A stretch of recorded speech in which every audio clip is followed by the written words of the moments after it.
What? Hit that subscribe. Try to come talk some Sixers postgame with us. Let's go, I guess.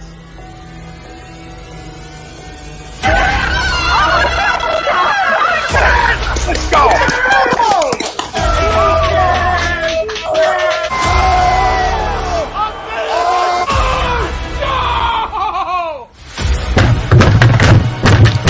This ain't the rock night. Or this game can heat stink. Oh, shit. It's gone.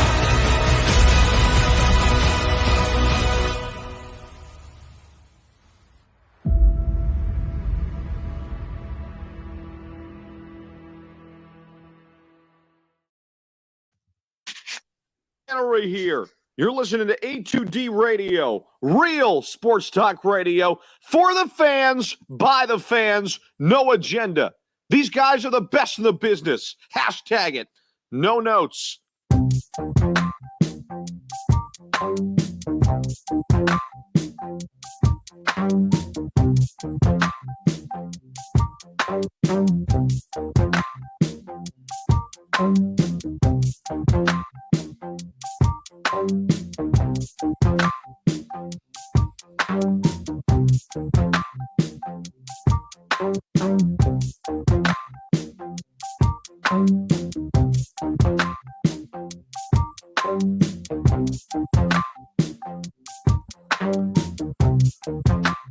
Welcome in, everybody. This is A2D Wednesday nights, only on A2D Radio every Wednesday night. We are brought to you by BetUS, and BetUS is a leading online sports book. They've been in the market for over 25 years. You can bet anywhere in the U.S.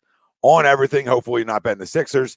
Use the link pinned right in our comment section over on YouTube and our description on Facebook, and you can get you will get 125% sign up bonus. That's BetUS. Use the link pinned right in our YouTube comments and in our description on Facebook, and you get 125% sign up bonus.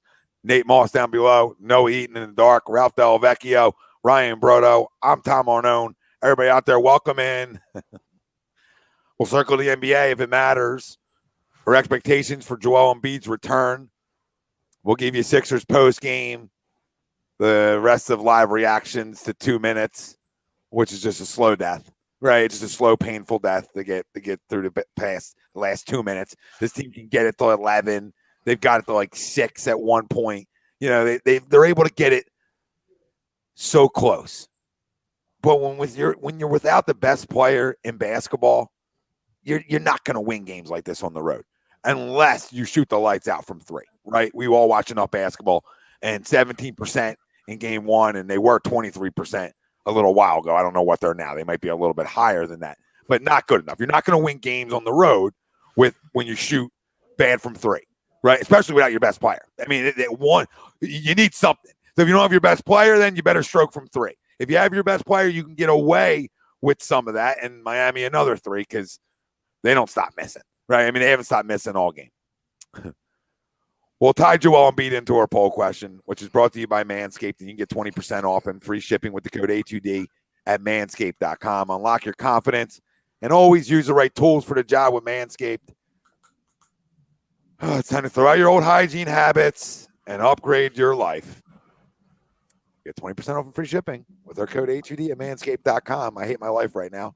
Philly's losing again to the Texas Rangers. I just despise it. I despise living here. You know what I mean? I just might move. Not stop being a fan, just move. Maybe I'm the problem. Maybe I'll get out of Dodge. Throw our poll. If you want to comment on it, be our guest. Even if Joel Embiid returns in game 3, this series is over. Agree or disagree? Shut the fuck up, Nate. Agree. Over. Agree or disagree? Let us know if you care. Facebook, YouTube, Twitter. That's where we're live. Everywhere you get your podcast, we're there as well. Hit the like, hit the subscribe, hit the follow. Love Nate.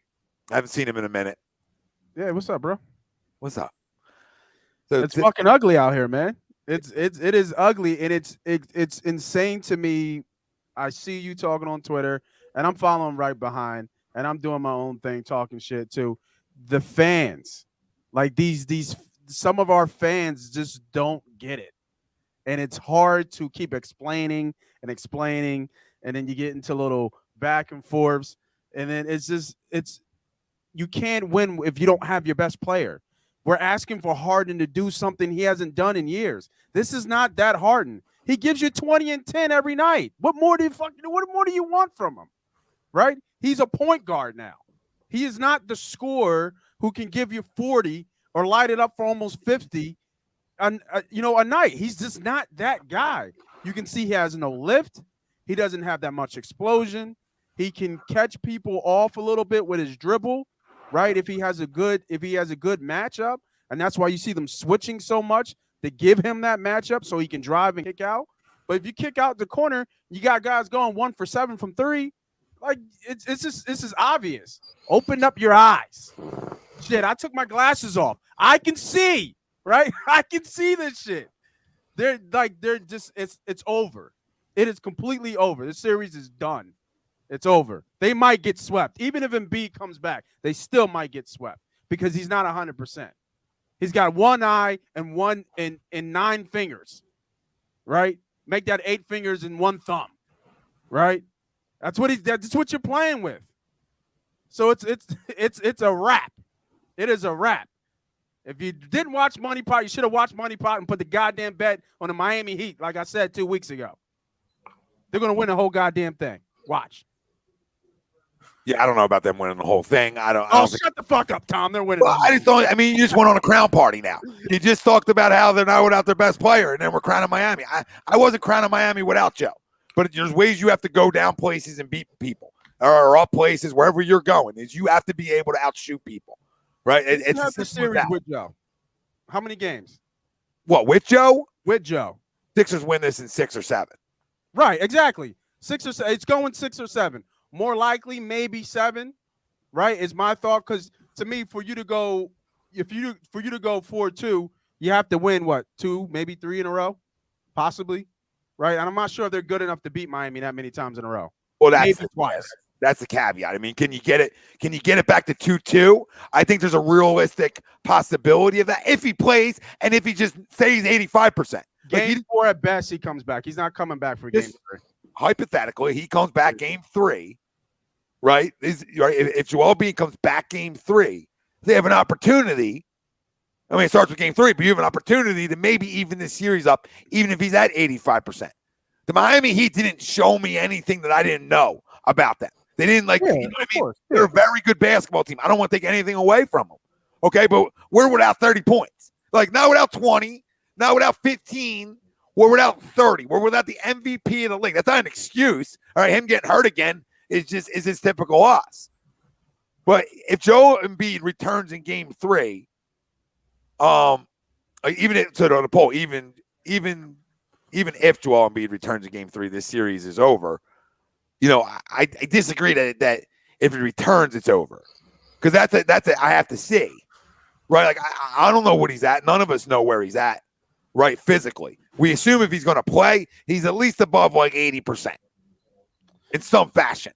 The hand I'm not as worried about as the face. He showed in game 6 versus the Raptors before the injury that the hand wasn't going to phase him anymore. So, right. So the hand sort of went away. The ligament sort of went away. Not went away, but you guys know what I mean. He showed he was able to play with it. Yeah, he can play through it. Yeah. Yeah. Now, can he play through this? That's a different conversation. I don't know, but I got to assume if he's taking the court, he feels like he can play through it. Right. And just him on the court opens up everything. Right, I don't believe we're going to shoot 17% from 3 and whatever tonight ended up with 25%, wherever we're at. Okay, it doesn't really matter. Not good enough when it was 23% in the crux of the game. Right, that's the stat that matters. And we weren't good enough, so we're not going to win. But guys, as well as I know, that the second he gets himself in the post, the second he gets himself on the court, that does open things up. It does open things up. That's just fact. That's just factual. So. If we're playing, I'll keep saying this. If we're playing Milwaukee or we're playing Boston, I'm going to give you a different tune. I'm going to tell you that it's done. It's a wrap. It's a night. Not against the Heat because I don't think they're world beaters. I think they're very good. Now, to your point, Nate, which is the point I agree with. I don't think you're going to go beat them 3 times in a row. But can you beat them twice? Because twice gets me back in a series. Of course. So twice gets me going to Miami for a game 5 tie. Now, if Miami wins that game, I come back game 6, win. We all know what happens in a game 7. So this series to me is still, until Miami comes beats us on our court, we know how this works. The series is still open until they come and checkmate. Because checkmate is I come in and beat you on your court. Not saying they won't do that. Just saying that's when checkmate comes. That's when over comes to me. To me, checkmate is over if Embiid can't play game 3. That's checkmate. Yep, I agree. Oh yeah, if he can't play game 3, it's like we're not even. They might get swept. Because even if he comes back game 4, you're not going to beat this team 4 times in a row. But the poll for tonight on what I disagree with, it's even if Joel Embiid comes back for game 3. No. If he comes back for game 3, it's not over. Like with capital letters, right? It's like I gotta see, but I still think we can go win a basketball game at home. And 2-1. Listen, we know this. 2-1 feels delicious walking around here. You feel way better going into game 4 now, obviously, than 3-0. I mean, 3-0 is over, but 2-1 is a series now. And you still have home court too. Well, they have home court, but Oh, yeah. Let's say they have home court. No, going to game 4, you're still in Philly for game 4. It's not like you got in Miami. I mean, If the they get rumor anywhere- is what I heard. I don't know how true it is. I think they actually said it on the broadcast with Grant Hill, is that he was just able to start reading his phone. So the concussion is worse than what they initially thought. It's not so much the eye thing; it's the concussion that's a problem. Like the bright light of the phone, he was able just to kind of work through that like yesterday. So what does that mean? We're done. What does that mean for game 3? We're done. I think he'll be listed as questionable, but I think that realistically he'll be back for game 4. What's game 3? Friday? Friday, and then game 4 is Sunday. Yeah, I think Sunday's more realistic. When can he see the light on his phone? Today. Yesterday? Yeah, I don't know. I think it was either yesterday or today. That's what Grant Hill said when I was watching the game before I turned it off. He was. I will say this though. At home, just turn off the lights, right? Just turn the fucking lights. Just let them play. we'll go darkless. Yeah. They would have fucking glow in the dark basketball. Yeah, that's all we'll play with. I say this at home on game 3 though. I'll give you 30 with that too. And I know this sounds delusional, me saying this after the first 2 games, but at home in desperation, game 3, you can maybe win without him. That's a maybe. I'm not going on guarantees, but if you're gonna put up a fight, it would be game 3. We see it all around the league. Like game 3s are teams' best efforts. Now, does that necessarily translate to wins? No. But like if you do, you just have to we kept talking about stealing something. He's got to steal something to make without Joel to make this series not over, to extend him, to get him back. So listen, obviously we saw it in Toronto. Usually people's game 3s are their best. It ended up for Toronto. We hit a big time bucket, right, to win that one. But usually game 3s are your best efforts, and especially at home in front of your crowd. Like shots just seem to go in more when you're in front of your place, when you're not playing well. Like the last 2 games, your shots seem to fall. I gotta believe, even without Joel, there's enough shooting that's playing that you just need somebody to get hot, and nobody's gotten hot from 3 yet. That's the biggest indictment, and why you're down 2-0 in this series, down 0-2, is because nobody's gotten hot. But I don't think it's over until obviously, 1, we find out if he can play, and 2, like, I don't know. Like, you win game 3, even without him, you're feeling like, oh, shit, we're back. Yeah, we got a chance now. It's weird because just watching this game tonight, and again, I don't know how they really hung in there because of everything that was going wrong. But in a way, they did hang in there tonight. So I guess there's some positive in that. It's like, oh, well, if you can compete for, 65% of the game in game 1, and you can obviously hang in there. And it's funny because we talked about it pre-show, Tom, that, we got a text saying, oh, somebody texted us saying, it's weird that the Sixers really can't crack that, that 11, 12 point deficit bubble. And you and I both agreed. It's kind of like, well, yeah, because you're down 25 points without Embiid before you even step on the court. Like that's a product of that. Yeah. Minimum. Yeah. Thank you for saying that, because I factored in like, oh, if Embiid has a bad game, even though his bad games are 25 points. So I'm not even saying like, 30 or 35, which is like a normal Embiid game with a normal face, not a broken face. listen, if you come in on Friday and Embiid plays and you win handily, right? Like say, for example, you have that energy and you start making it from 3 and it's kind of that light switch because you have, the MVP or to some people, the MVP candidate, if he's not just the flat out MVP, then yeah, I'll completely sway my opinion on this. But just on the surface, right? And again, I hope I'm dead wrong. I hope I eat crow about this like I did at the end of the Toronto series when I thought that series we were in trouble. On the surface, I just can't expect if he does come back in game 3 that we're going to be able to win 4 out of 5 games against the number 1 seed, a far deeper team around a guy who has a broken face. You know what I'm saying? I just can't picture that. And again, if that happens, I will be the first person to say I was absolutely wrong and I'll apologize. But well, over and winning are sort of different though, right? Right? Like over's like to me is like you're done in 5. Fair. Like to me, you guys can look at it any way you want to. Like the way I'm looking at it is like I'm not gonna go running around saying they're gonna win this series right now. Like I think anybody that does that's egregious. Like put the Kool-Aid down. But I think it's fair to say like over in all caps. No, not if he comes back. I mean, because if I get the 7, we know this. If I get the 7, anything's fucking possible. So then maybe I win a game. I doubt it. If you put a gun to my head and said Sixers done, like Nate said, like you're right away, Sixers done. But with him coming back, it's not over. But I hear what you're saying. Like I don't. Just so I'm clear on my answer to the people, I'm not because everybody misinterprets. That's all social media is anymore, right?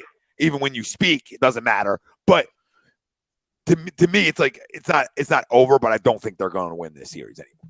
No, and they had to get one there. Yeah. And again, like, can it be done? Is there a small percentage chance that they can win 4 out of 5? Sure, because you have the biggest needle mover in the NBA coming back, right? Like you're going from arguably one of the worst center, situations right now to arguably one of the best. You know what I'm saying? You're going from Millsap, who didn't play tonight, Reed and DeAndre Jordan to the MVP. So that's going to, even if he does have a broken face and he doesn't have a finger, like it's going to pay some dividends, even if he's playing at 65%. Because, and this was the most frustrating thing, especially when we reacted to the news on Friday, the biggest mismatch that it's except for the depth that Miami has. You know what I'm saying? Like they have guys, they don't have great bench pieces aside from Herro, but they have guys who at least do something. Yeah, they have guys that fit roles. We have guys that are considered specialists that don't even. We have guys that are supposed to defend, they can't defend. We have guys that are supposed to shoot threes, they don't shoot threes. So like aside from that, the biggest singular mismatch in the series is Bam Adebayo versus whatever center we have on the floor for the first 2 games. And they both stink. Yes, DeAndre Jordan. Or even B-ball Paul, even Bassie, whoever, even Tobias playing the small ball 5. Bassie was drafted this year, right? Charles. Yes. Yeah. So people do me a favor and step away from your computer and punch yourself square in the face if you think they're starting a rookie 2nd round pick. Like just like step away from your computer and smack yourself in the face. Maybe next year he's your backup center, but year 1 with a 2nd round pick who's been back and forth from the G League, shut up. Okay. And the Paul Reed, like, do you watch him? DeAndre Jordan stinks. So everybody missed me with DeAndre. Do you watch Paul Reed play? It's literally the definition of a dog on a hardwood floor. So people blame me. Oh, people blame Doc for his development. Shut up, dude. For his development? Develop what? He's a 2nd round pick that's just an energy guy that can never stay on his feet. He's always the guy jumping out the gym. You know when you're first taught to play basketball, you always run across guys that want to just always jump out the gym. So the pump fake is what got created because guys always want to jump, right? That's what created the pump fake. That's where the pump fake came in. All right, triple option, pump fake, right? So it all comes from that. So that's all he does. So like, listen, in a small sample size, backing up Joel, he can bring something to the table. But when he has to get forced into meaningful minutes against Bam, right, or DeAndre does, and anybody out there is like, well, that Doc's got to do this. Seriously, there's nobody out there that's commenting in or in the NBA that is making up for what you just lost. And on top of that, what Ryan says is guys in spots, right, role players in spots take this. We had role players in spots. Guys are starting to feel their spots. But when you take out the biggest part of it, now the whole thing is thrown to shit. Yep. So you don't have all off-season or a half a season to get it right and get guys in spots. You have to do it overnight against the number 1 seed in the Eastern Conference. So this Doc has a lot of reasons to get fired.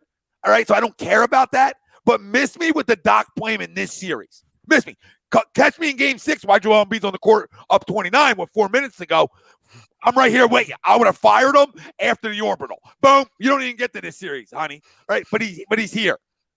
He's here. So just like the Doc stuff and the Paul Reed, and because I don't like Paul Reed, that means I like DeAndre Jordan. Absolutely freaking not. I like Joel Embiid. And I think it's at the point too where Bam Adebayo is so locked in that it's just he's just eating away. You know what I mean? Like Paul Reed's not going to stop him. DeAndre Jordan's not going to stop him, and Charles Bassey is definitely not going to stop him down. What would Dwayne Desmond do if Bam went out and he had to go against Joel? Oh my God! I mean, Joel might go for 50 a night. Yeah, absolutely. It's a murder on the floor. That's a murder on the floor. Tom, it's like this. This is a murder on the floor because look at our offensive rebounding in 2 nights. We got smoked on the glass with the great Paul Reed, Dennis Rodman's cousin, and DeAndre Jordan, who I got more ups than, which is saying a lot. All right, more ups than. This is what we're dealing with. So there's nothing that's going to out rebound, and the only option you have is going small with Tobias, and that's going to get you abused too over time. Well, it's ironic. It's ironic that this is all unfolding with like the center position. For one, to your point with the mismatch and rebounding, we were already a small team with Embiid. We were already a bad rebounding team with Embiid, with a normal face, with a normal finger.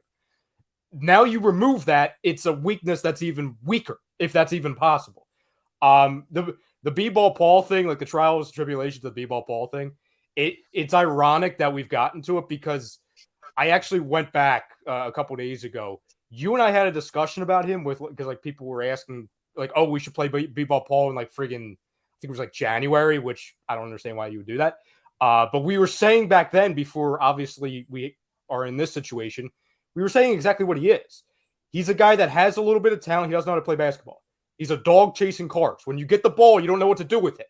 He doesn't know what to do. He has no idea what to do. There's no post game whatsoever. No, right? Like 0 post moves. So it's like he brings you nothing offensively. His hands are like a bunch of bricks. Jalen Rager's hands. Jalen Rager's hands is like 1A, 1B. Worse. He might be worse. Right? So he brings you nothing down there. Right? So he's a guy who can get you a steal. He's a guy who's going to like show up in a box score, which everybody wants to box score me. Like, watch him play. He's not good enough. So this is the situation we're in. Charles Bassey, he's a rookie, so maybe he's your best option. I don't know.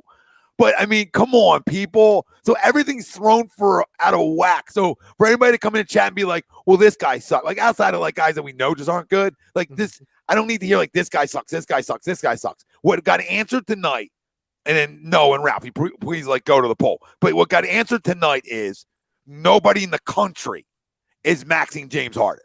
And not a shot at him. Just where he is at in his career. Now, great credit to Eric Spoelstra because they blocked him off. They had layers upon layers to make sure he doesn't beat you, okay? But you can just see he's not the same guy offensively, all right? He's still solid, but he's not washed. I hate when he's not washed. He's definitely not great washed. But he's not giving you 32 a night like he did in Houston during that whole playoff run. He's not you know that what I mean? guy. Yeah, he's not that guy no more. Nobody's maxing him. So everybody out there is like, I want to max Harden. You're not going to have to.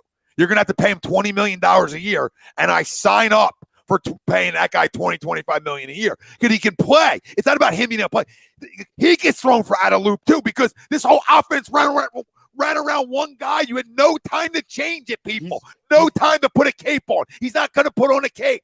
All right? That's not what he is. There's one cape guy on this team, and that's Joel Embiid. The second cape guy is Tyrese Maxey. The other potential cape guy is Tobias Harris. We are top heavy. So when you lose any one of those 4, good night, Irene. It's over. Timber. I just looked at it. For them to get swept plus 260. Plus 260 for Miami to sweep them. Wow. Might take that. Might take that. It might take that. I'm going to go to the app right now. I need to know if Joel is back for game 3, then I might not take it. I still take it. I was gonna say he still has a broken face. I don't care. His broken face is still giving you 22. Fair. Broken face or not, he's still giving you 22. He's still a top 15 player in the league with a broken face. Yeah, And I'm wondering if he get easily top minutes, 5. right? Top Is he 15. restricted minutes? No. If he comes back to game 3, he's going full go. That's a good question. It's full go. It's a good question, Nate. But no, it's either you play like you don't out. have a broken face, or you're not going in the stadium. It's that simple. It's not crazy though. Like would they try to just play him 30? Like I could see that. Like I could see it not being restricted. But what's the point though? What's the point of him? The point if the guy can give me a point a minute, restriction. You got to win. If the point, if the guy can give me a point a minute, his 30 minutes is way more than I'm going to get out of Uncle DeAndre and freaking Dennis Reed. Right? I mean, come on, people. He was 100% from the field, by the way. Good for him. I mean, guy, dye your hair and wear a gown, Paul. That's the only chance you have of playing in this league, brother. That's the only chance you have of having a role in this league is if you dye your hair and put on the gown like Dennis did. It's the only chance you have.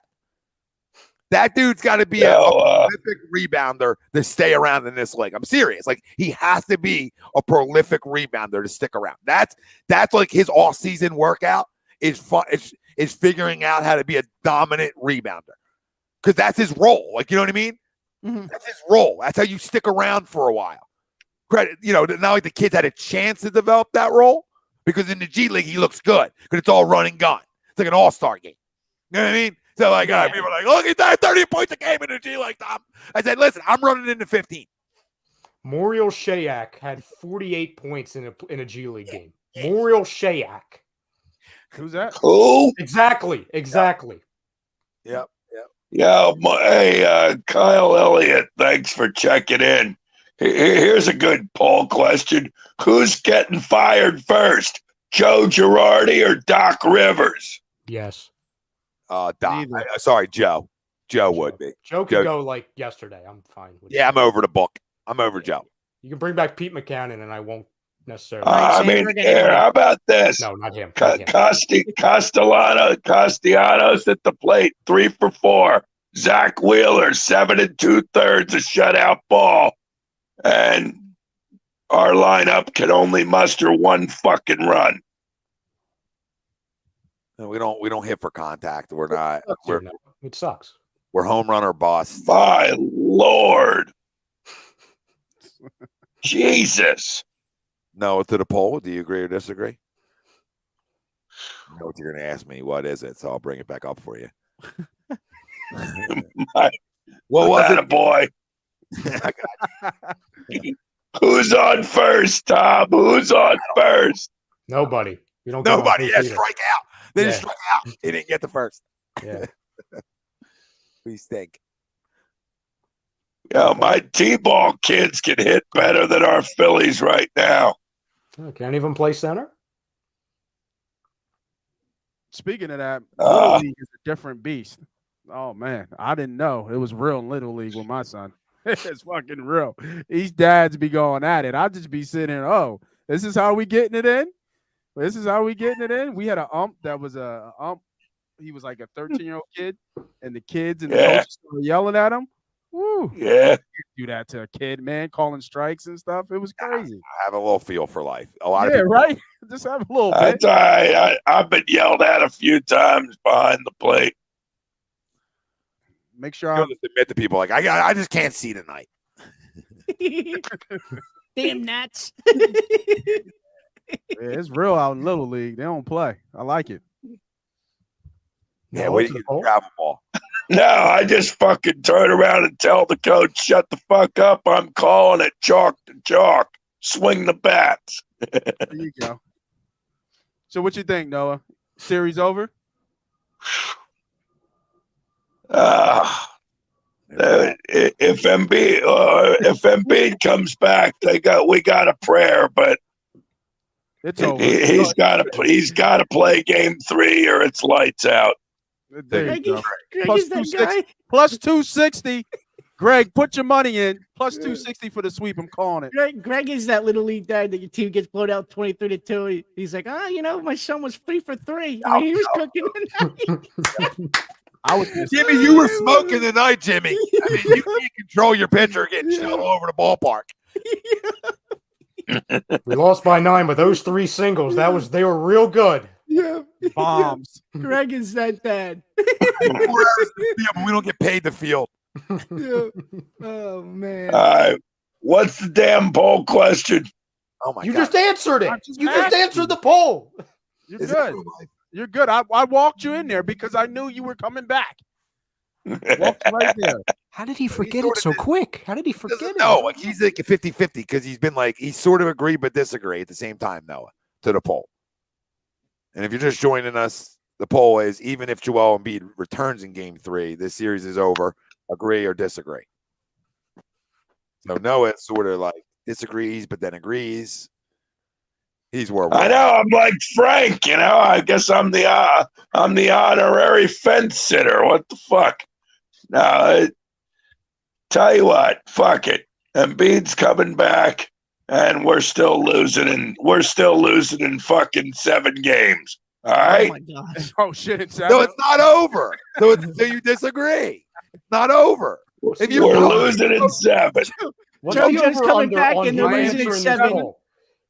Morse code says We're losing in 7, and then Doc Rivers is gonna tell us all how hard we fought. Yeah. Can I ask a question? What's going to happen first? Embiid comes back or Noah answers this damn poll? Embiid comes back. Yeah, I'm going. Yeah, Nate, you're it's probably going to have to come up with a definitely Embiid line coming on back. that to see what the favorite odds is, but I'm going with Ralph. I'm going to go Embiid comes back. I just got a question too. Like, you can't. No, this is what I'm talking about. You can't say, Ethan. We appreciate you. We'll be right with you. You can't say, "Oh, he's going to come back. It's going to go 7, but it's over." You can't say that. I understand what you're saying, but you can't say it. The second you guys say 6, then fine, then it's over. But if you tell me 7, no, it's not over. Then I don't think it's good. I don't know what the fuck to think. But again, I'm leaning towards the plus 260. But if it's going 7, it's wide open then. Listen, as soon as Miami beats you on your own court, it's over. If that's game 3 or game 4, right? So like you're like, oh, Captain Obvious, time if they beat game 3. No. You can win game 3 and they beat you game 4, series over. Okay? So you got to come and hold home court. And you got to come and find a way to win 2 games at home against a team that we know that we could be even without Joel. We could. Not in a full 7-game series, but a game here or there. Like we could steal. So now you got to hope you can steal game 3 if he doesn't play. When is Kyle Lowry coming back for them? Does anybody know? I think he sits the whole thing. I was going to say, does he need to come back? He don't need to come back. Yeah, I think I'm more with you, Tommy. I think whenever they lose, I think that's when he comes back. Nah, for what? Look at the odds. Or Right? if they lose 2 in a row, maybe. Maybe if they lose 2 in a row, but if you have to feel that they're going to get 1, right? I thought Get that 1 at home. I would think so. my yeah. thought was that they needed to shock them like game 1, like 0-1 Sixers in LA, right? They needed to steal game 1, and they were close, and then they pulled away late, right? First half they were down. No, they were up 1. They were up. 1. Yeah. Going into the half. Jerking off. And then, Yeah. they went, what, 20% or whatever from 3. My thought was like, stop shooting the goddamn 3, right? They really got away from driving. I understand shooters shoot, but shit. You went 1 for 8. Like, Neon didn't hit anything. Nate, this works as a shot too. Like this works as a shot. Like a layup works, a floater, like other things that like you're not the Golden State Warriors. I would love to like tell every team around the world, like you're not the Warriors. So how you combat that with being down your biggest player? The only way you combat that is by constant on the attack, right? Constant on the attack. Now you still got to shoot 3s, right? But I would rather them shoot around 20. If you're open, shoot the goddamn 3. Yeah, but it all starts with you being able to get to the rack consistently. Ethan, I can believe he hasn't shot 20 times in this series because honestly, they've done a tremendous job of just saying you ain't beating us. They've really had layers on him. Like Yeah, they've the had layer wall. 1, layer 2, layer 3, and you've heard Spoelstra in timeouts even talk about the Right. layer. He was like, make sure he Build sees the this wall. wall. Build Yeah, the it's a wall. wall. Build the It's wall. He's nice. like, Yes. make sure he Nice, sees nice. this wall. Yeah, absolutely. So Because he becomes such a better, like, people don't understand. Like, Harden's a smart player, right? He really is a smart player when you think about it. And what is he, second? Maybe second in the league in assists this year. So obviously he had the shooters over in Brooklyn, so that's obvious. But he still came here and he still got averaging almost 11 or 12 assists. So he, by nature, he has transitioned to that facilitator. Now he's not the scorer anymore. Can he score? Absolutely, when he needs to, but he's not going to. I don't see him shooting 20 times. You know what I mean? And if he does, he'll go like 4 for. You know what I mean? He'll go like maybe 5 for 15. Well, Nate, to your point, if he was trying to put up, 22, 23 shots in this current situation, he would be a dumb player. You know what I'm saying? Like how many times have we said this since we've seen him here? Even when he was with Brooklyn a little bit, he knows he's not healthy. He knows he doesn't have it like he had, in Houston, which, a lot of us expected, like, hey, if you're expecting Houston Harden, you're not going to be happy at all. Right, how many looks did you get Danny from 3? Like if Danny makes 3 threes tonight, exactly. Well, so that's I had blaming just Danny, but you know what I mean. Like, it's everybody, Tom. It's everybody. His job is to put guys in positions to succeed. He's doing that. Nobody's making the shots. Him and George are real both. Quick, KC, what are you disagreeing with me with? I told you Miami's not doing anything special.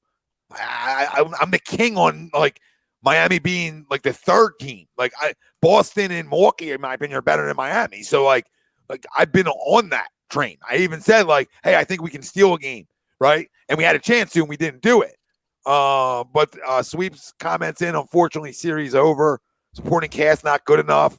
Harden's been washed, and this is why JoJo's MVP, because he carried this team all year. I hate Glenn's face so much for doing this to us. And yeah, that's where my Glenn hate comes in, not about the minutes he plays at the center position. It's him not having a feel to get the guy out in an already extremely heated series.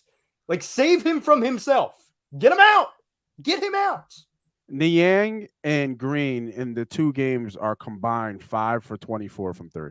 Yeah. Well, that's the other issue too, Nate. And it goes to Sweeps' point with like the supporting cast isn't good enough. You have Niang, who he's basically, for lack of a better term, he's supposed to be your 6th man. He's been a 0 this series. And it's kind of at the beginning of the year, right? Sorry. No, like, it's like the beginning of the year, like we were like, wow, man, we finally got that guy off the bench. It's better than Mike Scott. I don't know if he is. Well, the funny thing is, and again, like, I'm not saying everybody needs to be like in tip-top shape. Like, it's whatever. Like, you're an NBA player, you got to be in some decent shape, I guess, unless you're Jokic, but it's a different position. He's never been somebody that you look at like, oh, he's in good shape. The problem is he's even like, I feel like the guy's, correct me if I'm wrong, the guy has like gained like 10 pounds in season. I don't know how that's freaking possible. So like he was already slow-footed. He literally, if he's not making 3 or 4 threes, you can't play him because he is horrible defensively. He has no post game. He's just, okay, I'm just going to shoot. And if I can't shoot, you can't play him. It's like, it's the equivalent of Thibault. The only difference is Thibault can't do anything on offense. Now he just can't play defense. So it's like both specialists on each side, your defensive specialist and your 3-pointing specialist, they've both been 2 of the worst players in the entire series. Yeah, I've never been you've known me with this. I've never been a Matisse guy. Oh, yeah. I would have traded Matisse a million times if somebody was knocking down my door for him, like for anything that can score. Because at the end of the day, we talked about it in this city. Everybody can talk about defense. We've had defensive-minded teams, and we've come up short. You got to score the basketball.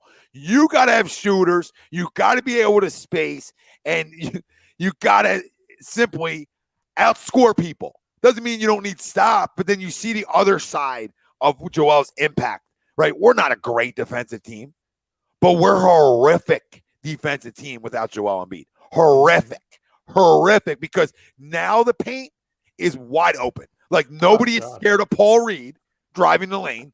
Nobody's scared of DeAndre Jordan. There might be more fear for DeAndre than Paul Reed. That's not saying much shot blocking wise, okay? But nobody in the country is going to go up timid on Paul Reed. And DeAndre's just big, but nobody in the country is going to go up timid against DeAndre either. All right. And that's the biggest other area where losing Joel Embiid hurts everybody defensively because guys can get beat off the dribble, right?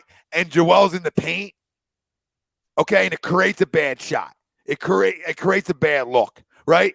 A bad pass, etc. Right? You don't have that now, so you have no makeup room for an defensive perimeter, right? Like you don't have any makeup or wiggle room for it, and that's what we're seeing. We're not only seeing the impact on the offense side, we're seeing the impact on a team that already wasn't a great rebounding team, right? Now you take their best rebounder out, they're horrific, okay? And all these things that he does is why he's the MVP of the league. I mean, this is why. And I'm not going to sit here and blow Joe right now because he's hurt for another postseason. And I love the guy more than anybody, but it's another postseason where we're robbed of his greatness. KZ says, I don't blame Matisse at all. Harden is the point guard and supposed to get him in his sweet spots. Real quick, I don't know. Matisse has a sweet spot. I don't know where that is exactly. Instead, all he does is step back threes and foul drives. No, KZ, Matisse Thybulle hasn't developed any offensive game. It's not up to anybody else to put him in his sweet spots. First off, it's not up to Doc Rivers. It's not up to Sam Cassell. It's not up to coaching staffs when you're talking about grown men. I'm so sick of it. You either, as a player, right? I coach sports all the time. Not with grown men, all right? But the youth. It is up to the player. I can preach something and tell you something and do something. It's your want to. It's your want to. How bad do you want it? So you want to be a great 3-and-D guy? All right, then learn how to shoot the three. Then take 1,000,000 shots. So if you know somebody else on your team is taking 100 shots after games, right? Guess what I want to take then? 150.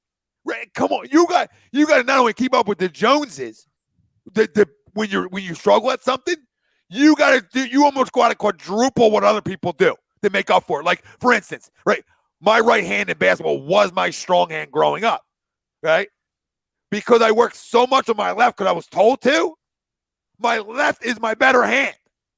Straight up, straight face. Can't believe it's real life, right? But I'm not saying I just had a want to make the other hand better.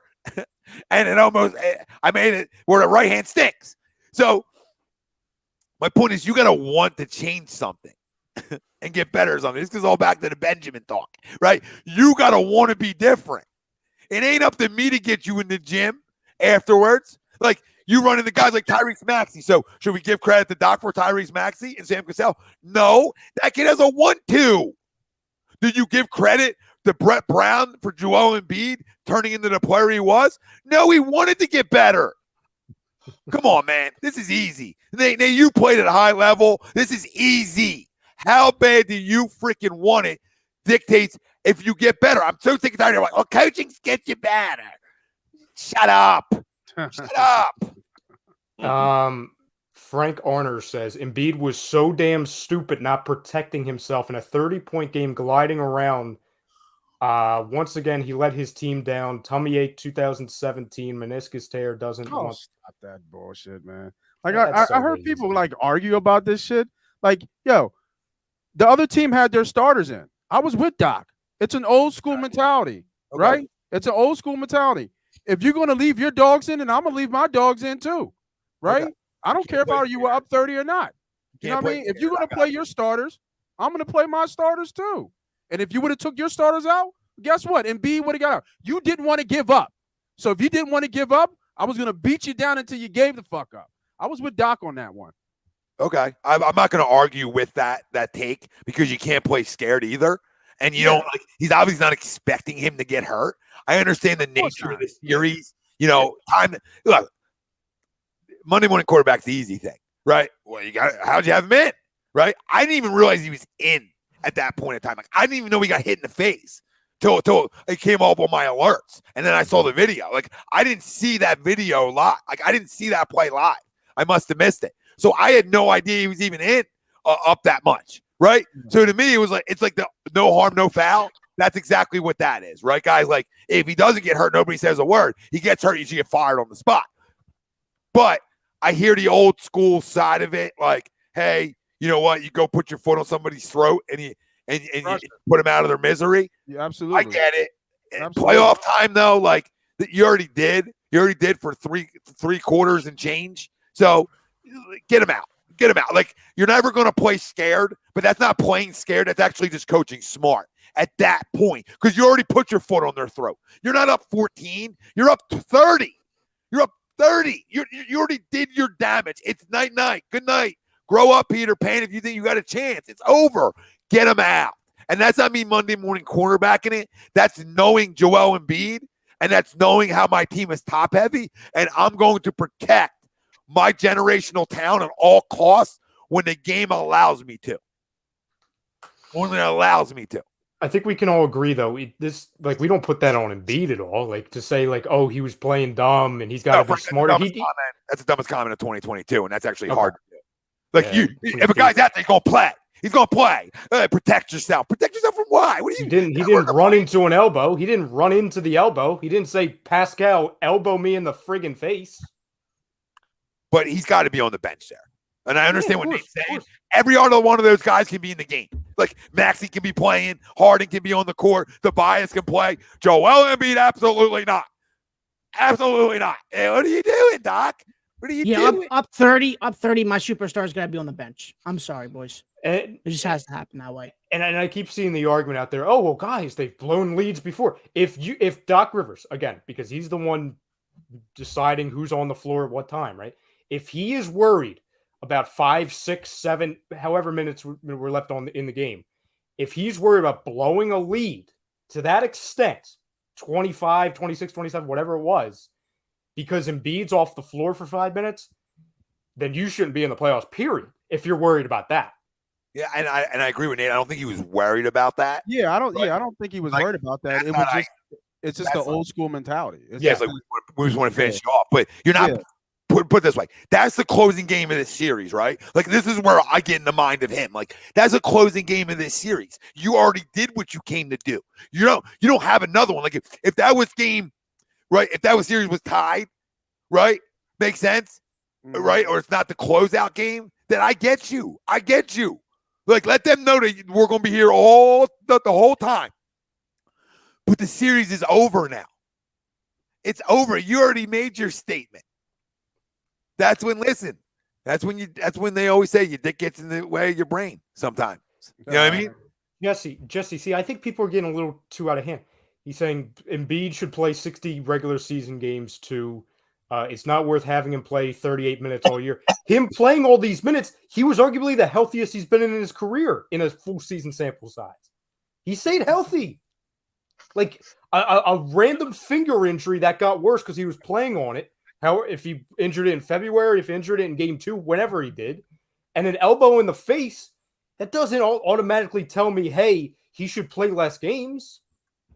No, he just shouldn't play when you're up 30 with 4 minutes to go in a closeout game. Play everybody else. You can leave Harden out there. I don't care about anybody else. I care about that man. That man is protected at all costs. He's bigger than the president in that game at that point. Like I said, if you got another game left and you want to just, right, I get the punch out, but you already punched him out. It's 9-9. The game's over. Series over. You tied a bow on it. And you blow, and I said this that night, you blow a 30-point lead in that game. My goodness gracious. I mean, you don't deserve to ever, you should walk home from Toronto. You shouldn't be allowed to come through customs. I mean, right, our border should say, hold on. What'd you just do? Oh, they get a little thing in the earpiece. Did you just blow a 30-point lead with 4 minutes left? You ain't allowed back across. Yeah, you should be fired on the spot. You're now property of fucking Toronto. Yeah, you're like Brittany Griner. You're like Brittany Griner. I'll find shit in your bag. I'll find a little something in your bag. Oh, what's this, Joel? A little vape pen? You didn't wear a mask in Toronto? Here's 20 years. I get when you fall down 0-2 in a series, people just start panicking, right? And I don't even want to say the word panicking, but they just start blaming everybody, justifiably so. Nothing's good in this entire thing. Nothing's good. But I think to an extent, just seeing, some of the conversations in the chat, we're looking at the wrong things here, guys. We're looking at the wrong things. Again, there's a lot that needs to be different. Completely understand that. There's a lot of things to be upset about, but I think we're obsessing over the wrong things, to be honest. Well, no, I think listen, you know what you need next year, right? And you need to get a little deeper on this bench. And at the end of the day, you're not going to have to max this guy. I'm just telling the people something factual. He is not going to be a max winning guy. And if he really wants to win, time's yours, James, because we're going to find out what kind of man he really is, right? I know there's a big difference from 25 million to these guys to 42. I get it. But if he really wants to win, he'll play for $22 million, right? And he'll allow them the opportunity to go put a bench together, a real NBA bench. And it doesn't have to be a world beater bench, right? It just has to be upgraded from this because you don't need to go 9 deep, but you need a pulse off of there. How about something? How about a perimeter defender or two, and maybe more than one guy that has any capability of shooting from three? And Tom, to your point, again, like this isn't the time to be, obsessing over it because, like I saw in the chat earlier, like, oh, we got to start talking about our plans for the summer. Like, no, we'll do that when the series is officially over, right? I guess it's technically not officially over. It could be over Friday night, so yeah. Like, listen, we're almost there, fam. Just be patient with us for maybe another couple days. But the problem is, last offseason and all throughout this year, we really didn't have an identity in what to do because of the obvious reasons. I don't need to go into why. Everyone knows why we didn't know how to build around this roster because, big piece, we didn't know what was going on. Now, assuming Harden doesn't command the max, I don't see why he would. And if he does, well, I'm sorry, you're gone. I'm not doing this with you. Well, this is not true either. That was a comment. He has another $40 million player option coming for the season. He is staying here. Yeah, but he's going to opt. He already opted out of that opportunity, if everybody remembers. Apparently he didn't, though. Apparently that was wrong. The Tim Bontemps report that. Yeah, no, he actually didn't. He really didn't. Yeah, no, they still can and sign for less, which is where the tamper came in because he didn't sign it either. Like right, like you know what I mean. So he didn't sign it. Like he didn't sign that player option. He could have signed that immediately. He was allowed to ink onto that immediately on the trade. He didn't. Like that's the facts of it, right? So so that's where people were like, we were talking about before, right? We're like, maybe it's a little tamper here. Okay. Oh yeah, collusion. Maybe it'll take $20 million, which I honestly, I think we're all gonna get punched in the face in terms of like a good way, like a wake up call. Like I really truly believe that this guy at this point of his career, he's got to be a winner in his eyes. He's got to win. If what he's saying is true, and that is he wants to win, that's all he wants now, then he doesn't even talk about the max. We don't it will be the most non-story of the history of sports. Like, oh no, I'm here to win. I'm here to help the team. The best thing for this team is to spread out the money and get the best players possible. Like he's not like it's Barkley at the end of his career though. Like he's got some juice left. No, he's a good player. Like it. Yeah, he's good. Ryan. That's the perfect thing to say. He's good. And he's like Chris Paul at this point, but Chris Paul is better. But in terms of being a distributor, in terms of some of those things, he'll have some nights where he has flashbacks, right? Where it looks like the guy of old, right? Like he'll have those once in a while where you'll see those. But we all talked about it, which you won't beat on the court. I just need you to go 20 and 10. 22 and 12 because Tyrese is taking a huge jump, right? This basketball team with a full offseason together and with some bench pieces, it's going to be way better. It's just when playoffs come, do we lose Joel again? So, I mean, now instead of like not caring about the regular season, we really don't care about the regular season like anymore. Like it's totally over after this year because and somebody said, what do we do about the bias? The bias has been solid. Like everybody said Bradley be over the bias. I'm not making that trade. Like the bias is consistent. The bias is usually always healthy. He's always playing. Like that shit matters. It does matter. Like I'm not trying to move the bias. Like, okay, could I move the bias and get 2 good players back? Maybe. Right. And then I make my team deeper. I'm going to have some flexibility if Harden doesn't take the 40, right? To be able to upgrade my bench, which we need to do, and maybe even upgrade, my other guy in my starting lineup too, right? That the 3-hole, which has been a little bit of a black hole. It's almost like center field for the Phillies. Like, who's it going to be, right? So that 3 spot, that small forward, maybe I can go out and get somebody like that. So, listen, I don't want to talk about off season yet too much, but just the point is like nobody's maxing that guy. Nobody. The 2 things to your point really quick, Keys, not necessarily what we're saying. number one, you can't turn down something you're not offered. I don't necessarily. If they offer him the max, then they're already making the mistake. Even though we all know Daryl's like his stepfather, we get it. And Sue, to your point, Tom, like I don't want to hear Tobias Harris trade talks. I don't want to, unless you're giving a king's ransom or way more than we expected. Like, I don't want to hear anymore that, oh, Tobias doesn't have a role in this team. He's shown you the last 2-3 weeks he does. He does. When everybody's healthy. So, like, I don't want to hear, oh, he's not in the future plans. So all of this, like, oh, you've got to do some kind of salary dump trade just to get him out. No. If there's ways to get deeper and also better, sure. Like, I'll have that conversation because that's what GMs do. But the last thing I think people should be talking about is, oh, we gotta move on from Tobias, as soon as the offseason opens. I think they're missing the point. Yeah, Bill, I think you're missing the point too, because this guy's made a ton of money.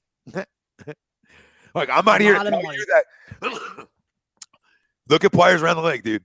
When they hit a certain point, it's not that they're gonna you're almost forced to take less money. And if the guy really wants to win at this point of his career, we're gonna find out. Bill, come on, you're talking about 40 to 22 million or 25 million. Like, he ain't getting peanuts. It's not like he's going from 40 to 2 million. All right, he's not taking a Danny Green. He's not getting 2 years, 10 million. He's not doing a Danny Green. Like, the guy obviously wants to win a little bit, and if he's cool with Matt Morey and what's his face, then and the conversations were true that they want to add more to it.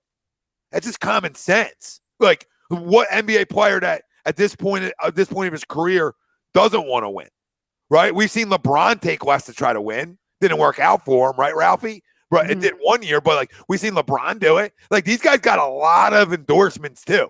It ain't just about, like, a lot of these guys make more money off endorsements than their actual contract. They use his actual contract. So like, he's not like going to lose more money. What happens is Michael Rubin and Daryl Morey and his agents get him more endorsements. And you know what gets you more endorsements? Fucking winning. Winning. And a nice ring on your finger. It's the only thing he hasn't done. That's the only thing he hasn't done in his career. He's done everything else. He hasn't won. I can't say he doesn't want to win. How can you say that? Yeah, you his agent, Jimmy? Are you talking to him right now? I'm not saying he's Mr. Team Guy. I'm not over here crowning the guy, but like, we don't know that. We don't know that. So if he does take less, then y'all better start having a little bit different tune then of what kind of teammate he might be. We ain't taking less. You don't know that. We know that. We ain't taking less. All right. How much you want back? How much you want back? If I'm trying to win something, I do. Yes. Yeah, I'm not sure. My first max contract? No. Jimmy, you have to understand what Harden is, Jimmy. That's what he plays down everything. That's what he's done his entire career, he's Jimmy. At peace, right? But he doesn't. I understand every NBA player, for the most case, they make everything a storyline. All Harden has done, okay, is he puts everything down. Okay, no, I'm not hurt. He's clearly hurt. No, I don't have any pressure. He clearly has pressure. He's putting everything down. You believe now what he says in press conferences? I think James. We got to stop taking everything at face value. And like, the people's eyes has that stigma of being so close to the finish line and then just tripping on his own feet, right? How many times have we seen him in the playoffs be up in series? Great example. The Golden State series. What was that? 2018 when they were up 3-2 and Chris Paul. I mean, granted, Chris, sucked that Chris Paul got hurt, right? and then they end up losing that series, but like, he couldn't put on his Superman cape on for one game and carry Houston to the W. You know what I mean? Yeah, that formula can't win in the playoffs when he's got to be the guy.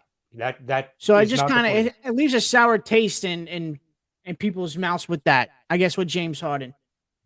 Well, like you guys said at the beginning too, like, James Harden is not that guy no more. You know what I mean? He's not going to give you 40 a night or 35 a night. He is what he is now, right? 20 and 10. He'll dish it off for a little bit. He'll get other people involved. But at the end of the day, he's not scoring what he used to score, over in Houston. And Ralphie, that's something that we all, I would say a majority of people, not just on the screen right now, but a lot of people who do shows, we talked about that before he was even out here.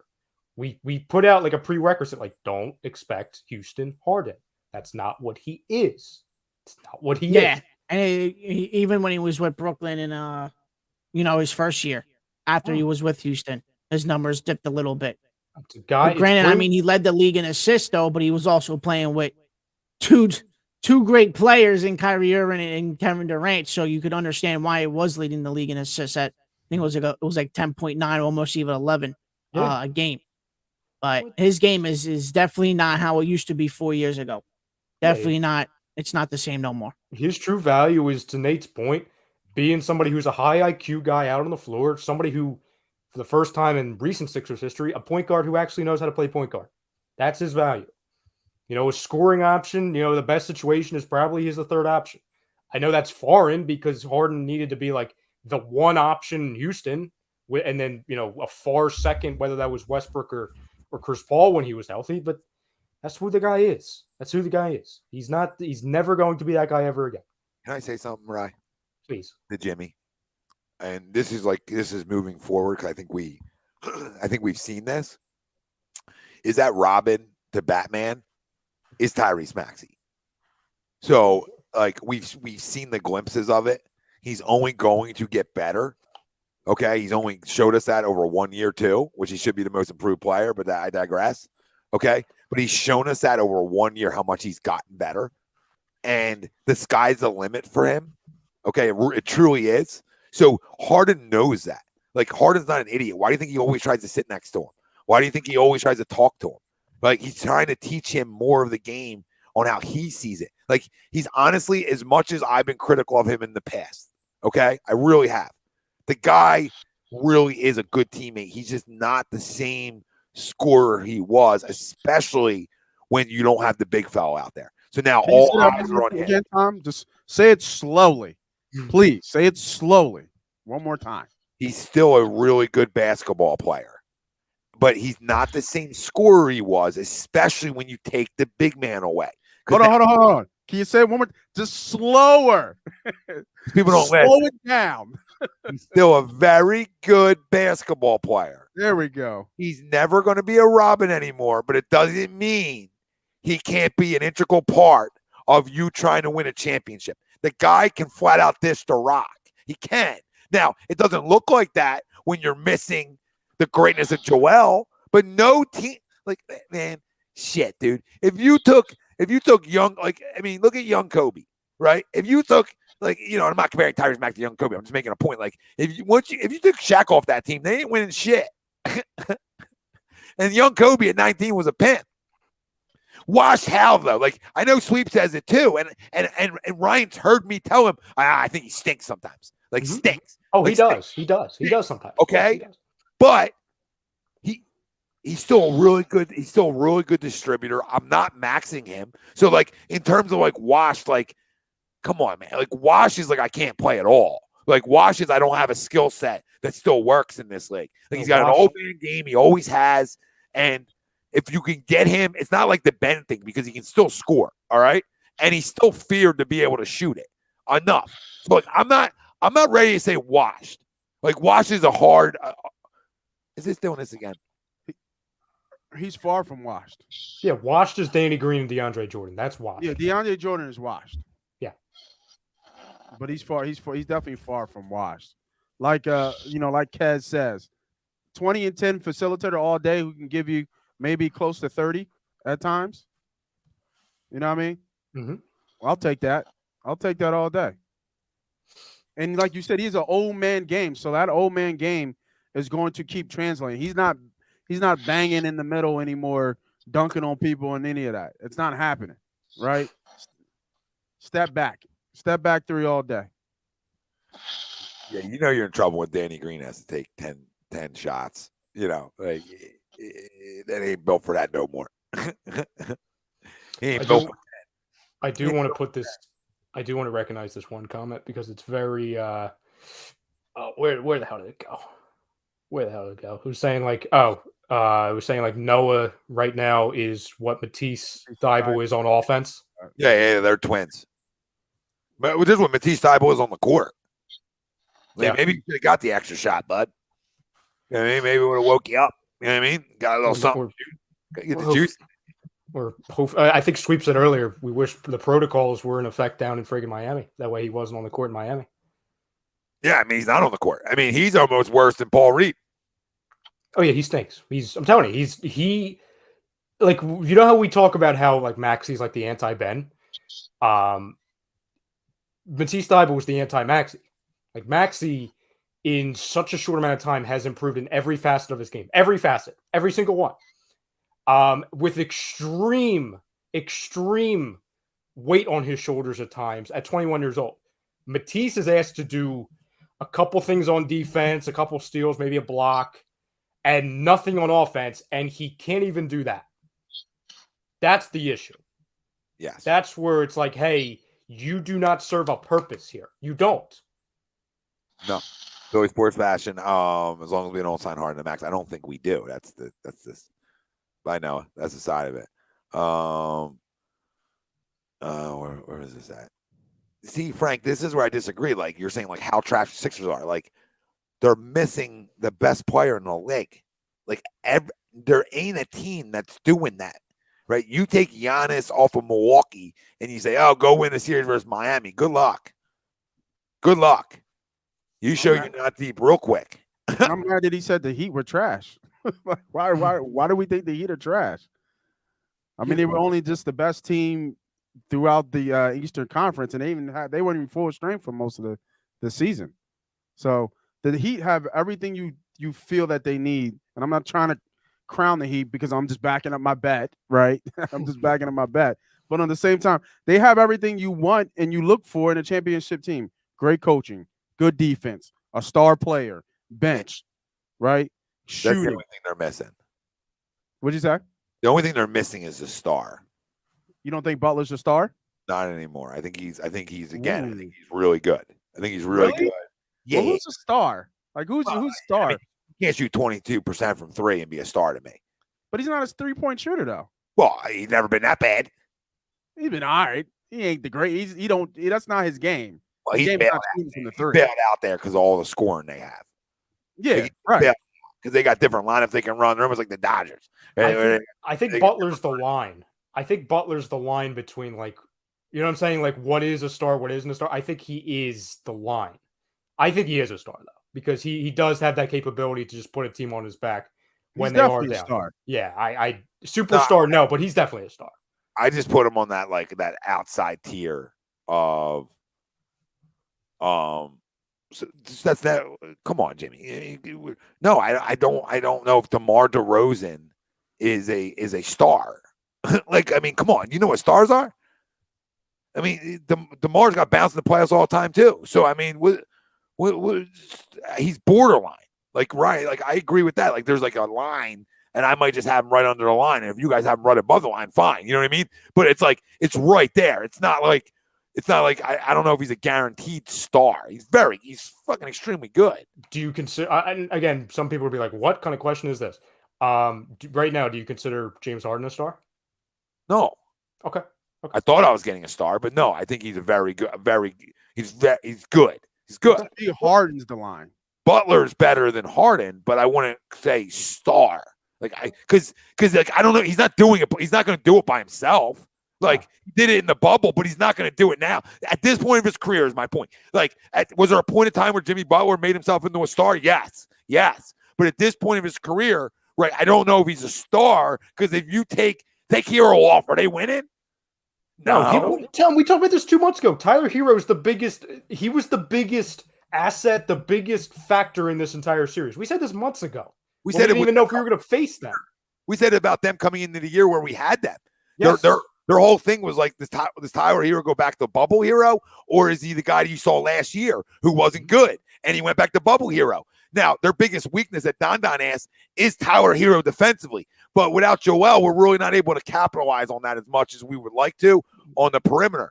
But no, I mean, it's like semantics, like saying Butler is a star. Like, Jimmy, I don't know. Like, I could probably give you 15 better. Maybe. Like, I don't know. I got to think about it. Better. I give you 25 better. Yeah, so like we always talk about 25. Yeah, I give you 25 guys. 25 guys that I'd rather have over Jimmy Butler right now. And in Jimmy's position? What is Jimmy, a 3? Well, base it off of that. No, just players. Yeah, Just 25 players. Yeah, 25 players I would rather have on my team right now than Jimmy Butler. Yeah. Let me hear. Let me hear 20.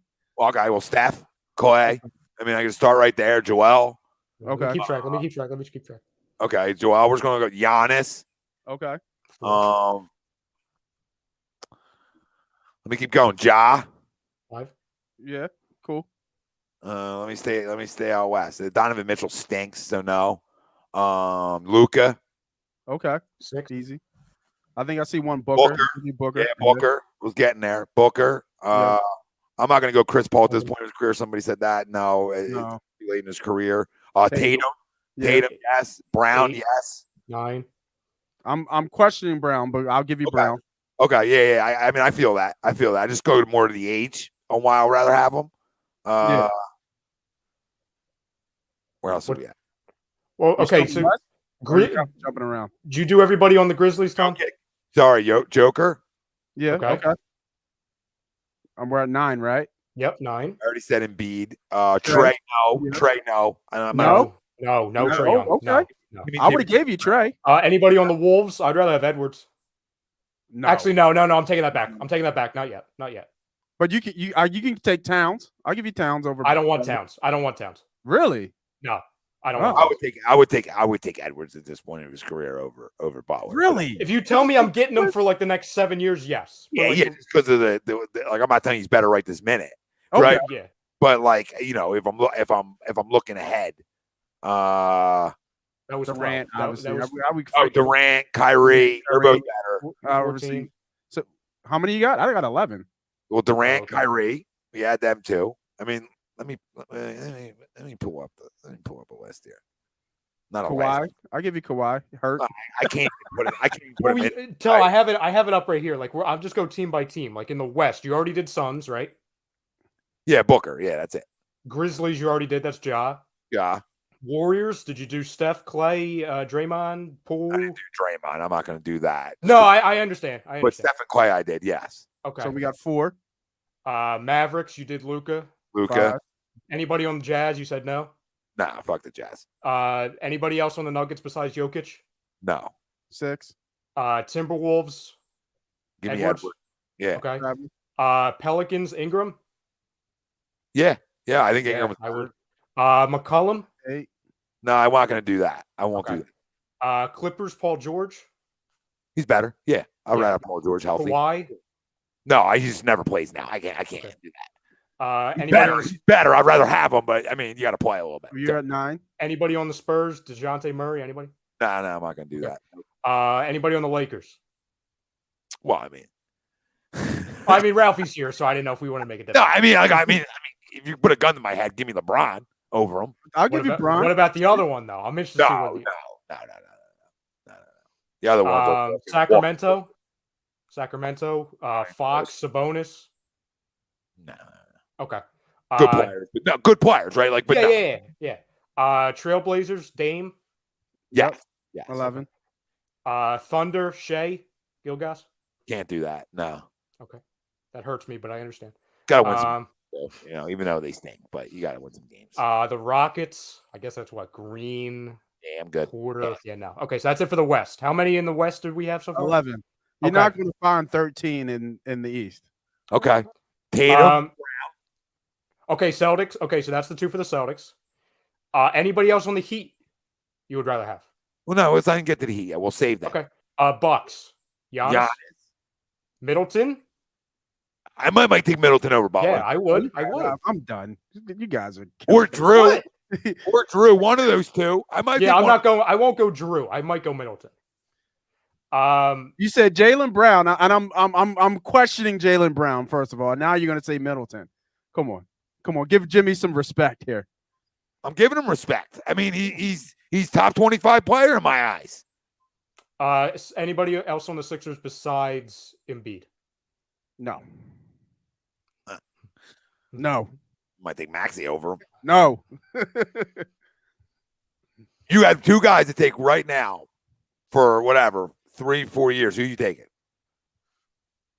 Nate, you taking Jimmy over Tyrese? That's a hard question. I know. Because I think they even asked it. They asked it, and we can ask it now. We don't know where Maxey's ceiling is. I just don't. I'm Right? taking. I'm not trolling, Jimmy. I'm just having a good time. Yeah, we're just talking. I'm trying to make a list. What else are we going to talk about? You want to talk about the Jimmy. Sixers losing some more, y'all? Jimmy, for once in your life, enjoy the day. Enjoy. Don't be miserable. Goddamn fun. Yes, enjoy your life for once, Jimmy. God, it's not a. You don't need a panic. Raptors. Anybody in the Raptors? No. I say no to Siakam just out of principle. Yeah. Out of respect for the big man. I never really watched Siakam into this series like this, and he's okay, but his outside game needs help. It's talking about what he did in the past. Sorry, KZ. Like he's a little longer in the tooth now than he was in the bubble. I mean, let's factor that in now. Anybody on the Bulls? DeMar, Levine.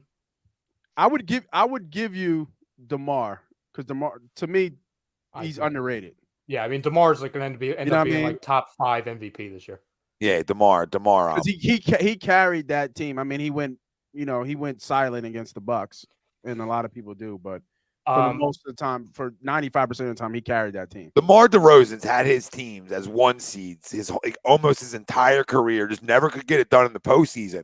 But tremendous regular season player, which is Jimmy Butler. I mean, people could talk to me about the finals in the bubble, and I'm going to tell you to knock it off. I'm just going to tell you to knock it off. Like I'm not taking it away from him.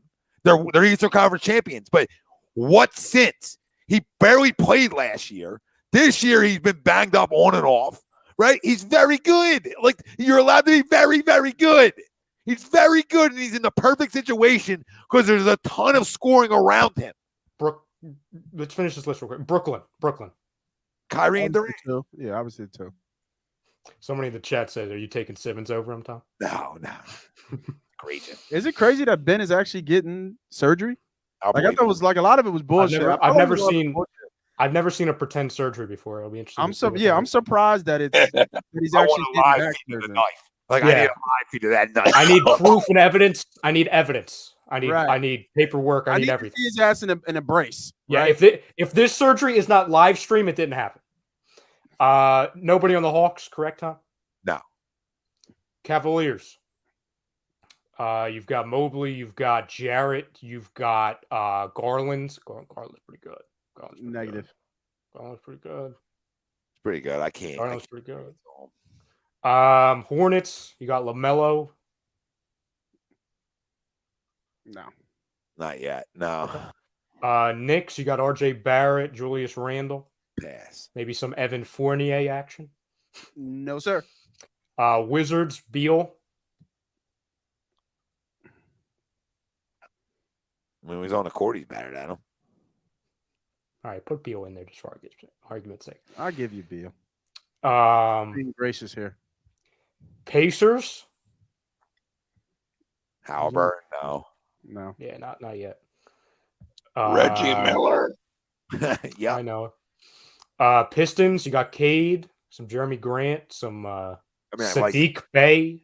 I like, but I can't be doing that yet. That's like egregious. Like I'm going to be fair about this too. Like I said, he's a very, very good player. I just don't think he's a star. Go ahead. I'm not. And finally, the Orlando Magic. You got some Markelle Fultz action, some Mohamed Bamba. Oh, he's so bad. No, but I would take Tyler Herro over him. Yeah. You said Herro? Yes. Right, yeah. So how many? He's the glass stirs the drink there.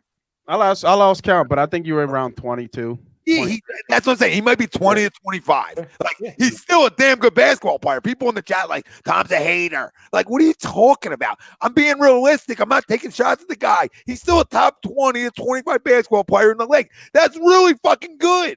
To me, that's a star. That's not a superstar. No. Yeah. Star is 15 and up, baby. 15 and up. Not everybody can be a star. Not everybody can be a star. Not the whole league is stars because they're good. Like, not everybody's a star because they're good. Yeah. Like he's played for a long time. He's played for a long time, and he can still play defense. He's a great two-way player. You know what I mean? And that's what I look at. We're looking at scoring, right? But he checks all the boxes he wants. He's tough. He can score. Obviously, he can carry shot clock violations on you. So I mean, Jimmy, Tom did not put AD, Towns, or Trey in the list. No, I didn't. So No, so that's irrelevant. They did. Clay's better than him, so watch your fucking mouth, Jimmy, because that's outrageous. That's outrageous. One of the best shooters that you've seen, right, in this decade, you're gonna tell me isn't better than Jimmy Butler, the one of the best defensive players and shooters that we've witnessed. Wait, or is not better than Jimmy Butler by a basketball clue, Jimmy. Come on. Klay Thompson is not better than Jimmy Butler? I'm gonna expose you Monday night. Guy's better after 2 surgeries. He's better after 2 surgeries. Man. Knock it off. Miss me with that. I would even say Jordan Poole might be better than him, but I'm not going to go there. Jimmy, you can talk about whatever list. You're still wrong. Klay Thompson is better than Jimmy Butler. Still no, wrong. well, Bill's list we never pay any. We never pay. Yeah, I missed that one. It went right by. Jimmy Butler is an extremely good basketball player, but stars to me are guys when everybody's gone, they got you. He's not a top 10. He doesn't need to be a top 10 for us to give him respect. Top 10? Are you okay? That's really aggressive. KC, I love you, but are you all right? It's really aggressive. Is that where I got that line from? I think I said that somewhere. What are you? Okay? Yeah, it's my thing. But why? What did you say? All right, fellas, I got to run for tonight. Hope you guys have a good rest of the show, all right? Ralph said, enough with this Lakers. I'm done. He said, AD's not better than Jimmy. I'm gone. I'm out. See you, boys. Later, brother. Later, Ralph. Read me LeBron, please. Thank you. Now he never did anything on his own, Clay. Come on, dude. Bill, there's a million comments. I'm not going to read it, Bill. So sorry, I didn't see. You're not the only comment in here, Bill. Freaking screaming at me. Read it, Ryan. I'm sorry, there's a lot of comments, Bill. Now I'm not going to read it. I don't like your tone. Yeah, I'm just in shock. I'm just in shock over the Clay, but Butler's a mini Kawhi. I think we're getting out of control. Yeah, sorry. Very good player, always been a really good player, but I mean, he's a worker, he's a grinder. I know all the things Jimmy Butler does. We also came up short here with Jimmy Butler. So, two back-to-back shot clock violations with certain Jimmy Butler better than Klay Thompson at the point on the ball, but I will digress. No, Martian, they're not going to win a championship with Jimmy Butler. They could come out of the East, maybe, but they're not winning the whole thing with that star. I don't think anybody's beating Phoenix, regardless. To be honest, no. They need Tyler Herro to be Tyler Herro for them to go to come out of the East, right? They need their role players to be able to come out of the East, which is okay because they're really good. So they need all their guys, right? They need a really good Bam. They need a really good Herro. They're getting Adebeyo minutes. Who's giving you good minutes, right? Mm-hmm. They're like, man. I mean, they're firing at you from all over. I mean, they really are. And then Jimmy as well. They're a talented team.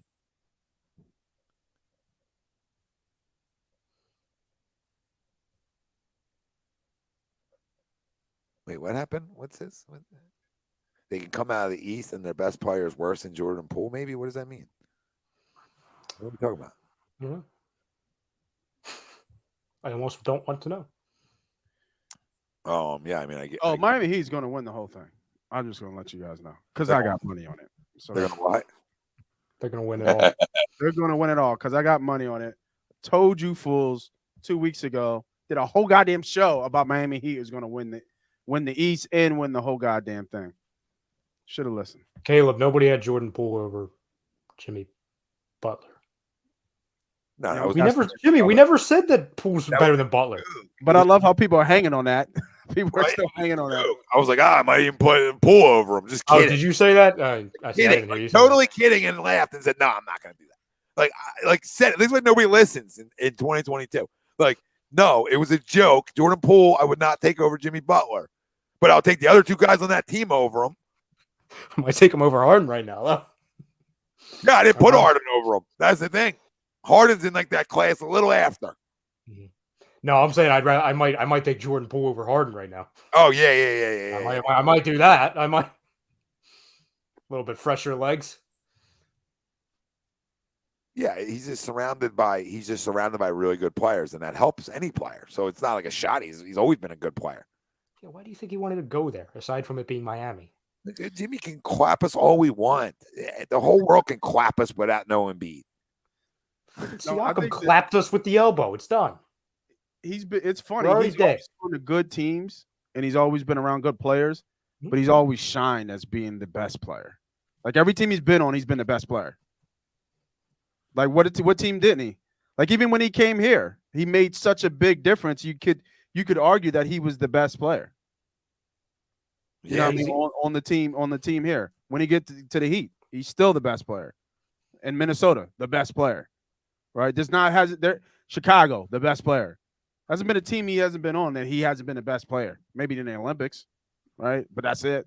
So Martian, well, we have to have top confidence. We don't have a damn choice. But no, to answer your question, aside from just a snarky comment, I have more confidence in it just because, like I said, you actually have an identity of what this team is. You didn't have that the last 12 months. You didn't have that. You need to build around your top four. Get some perimeter defense, a couple shooters. I don't, even if they do get swept, right? Like, again, maybe I'm being naive. But, like, when we lost in the second round last year, and you guys correct me if I'm wrong, but, like, to me, what made it hurt even more from the obvious, right? You know, losing in the second round, being a 1 seed, losing to the Hawks, all that, was that you didn't really see the next step. It was a lot of uncertainty. And I'm not saying there's no uncertainty now if you lose in this series, regardless of how many games it is, because you still have to figure out what Harden is and all that and how you build around him if he doesn't, command the max. But you knew the 25 situation was going to be a mess and that you really couldn't identify what this team needs unless you knew whether he was 100% in or 100% out. You really didn't know that at the time. So you look at it where if you get bounced, again, it's not assuming that your top four guys are still here. I don't really feel bad about saying it's not really hard to figure out what this team needs. I don't feel bad about that, especially if Harden takes a little bit less. Again, nobody's saying he's going to take $15 million, but you substitute that $48 million for somebody who's making 30, 29, 28, something like that. What a star makes, going back to our original point. I wouldn't feel terrible going into the next series, or I'm sorry, into the next season. They would need, to me, when you got in Harden, you felt like you got shooting that you were missing from the point guard position. Mm-hmm. And he provides some of that, but he also provides a lot of facilitating as well. And I think looking at how this team constructed, you should try to surround Embiid with a lot of three-point shooters. Well, a lot of the three-point shooters we have are, on the other side of their careers at this point. So we need a young shooter. We need somebody who can come off the bench and give us consistently, 15 and maybe get hot every once in a while and drop 25. We need a Herro. I think another good young shooter who they drafted was in Boston. Was it Pritchard? What's his last name? Peyton Pritchard. Yeah, Pritchard.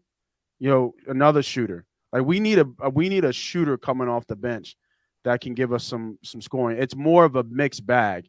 Like it could be, George coming off a little bit. It could be Shake a little bit. Even when Green was coming off the bench, it could be Green at that time, coming off. But they're just not consistent enough, especially Green. You would think Green would be a little bit more consistent. He's a vet. He's a pro. He's been doing it for a very long time. But, they need to, we all know it, right? It's nothing. I'm not saying anything new. I'm not saying anything anybody doesn't know. But it's just they need more shooting. They really do. They need more shooting. I think the team is good enough to be a top team in the Eastern Conference as constructed. But to get them over the hump, they need shooting. And, who knows? If Embiid was playing this series, is this series 1-1? This would be a completely different story, right? Especially if we win today or we won, a couple of days ago. So, you take, like you said, Tom said it, best. You're taking the biggest piece off the court for both teams, right? Yeah. You know what I mean? And for both teams, you're taking the biggest piece. The MVP, we all feel it. We all know it, that he should be the MVP of the league. He had a season like no other. He his efficiency in terms of scoring per minute was insane, right? So when you just look at taking that off the court and then seeing what you have left, it's nothing. Yeah, Like, they just should get swept. I mean, they should. If Embiid doesn't play, they should get swept. Miami's a better team, and then with Embiid on the court, we were talking about this series going 6 or 7. Yeah, I mean, without Embiid, what do you think is going to happen?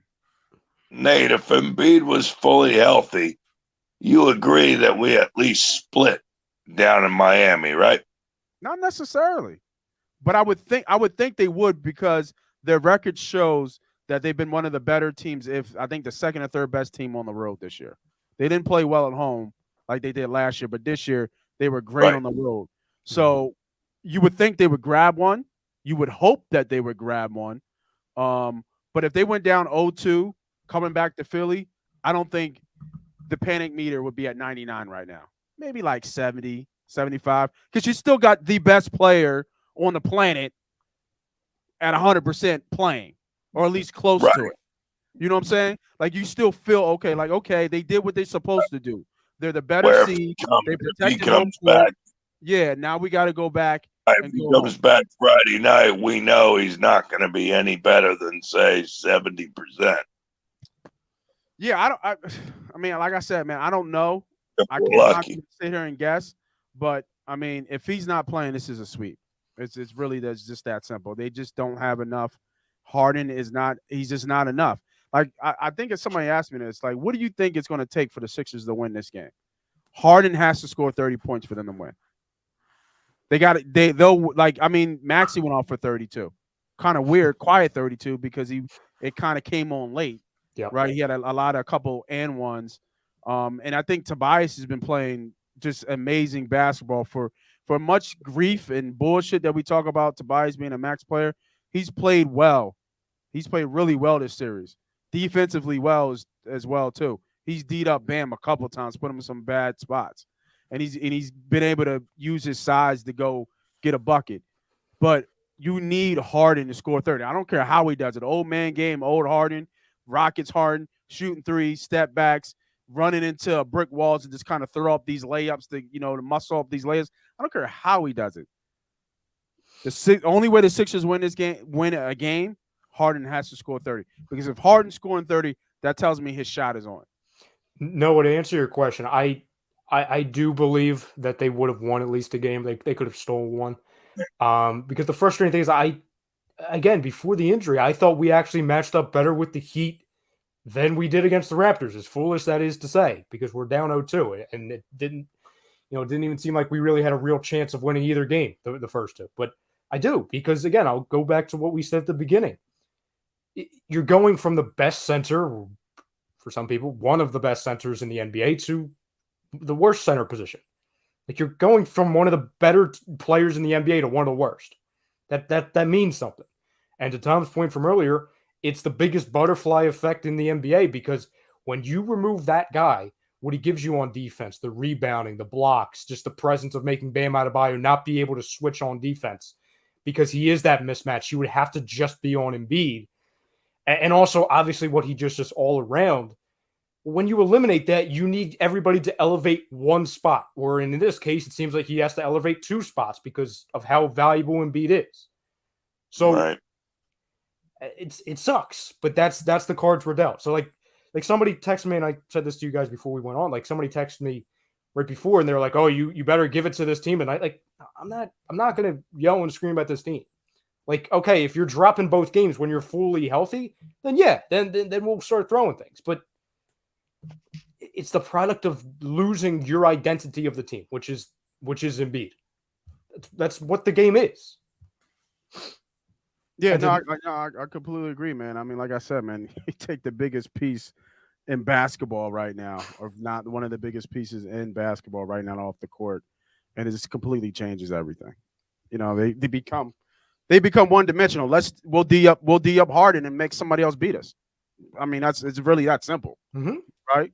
We'll keep everything in front, make Harden shoot his step back. Don't, play as close defense as you can without fouling. I think Spoelstra just said that, right? Be super aggressive, but don't foul. So that's that balancing act. And that's what they're doing. they're making us take big shots that most players, they really can't in closeouts. And then we're missing open shots too, which you can't do against this team being down your best player. You just can't miss open shots like that. And the way we're missing open 3 looks is, it's not a good look. You know what I mean? So and once I get noticed that Embiid is not playing week 3, I will be betting the sweep at plus 260, just to let you know that. Bill says, here we go. How can so many of you now say you don't think you beat the Heat with Embiid?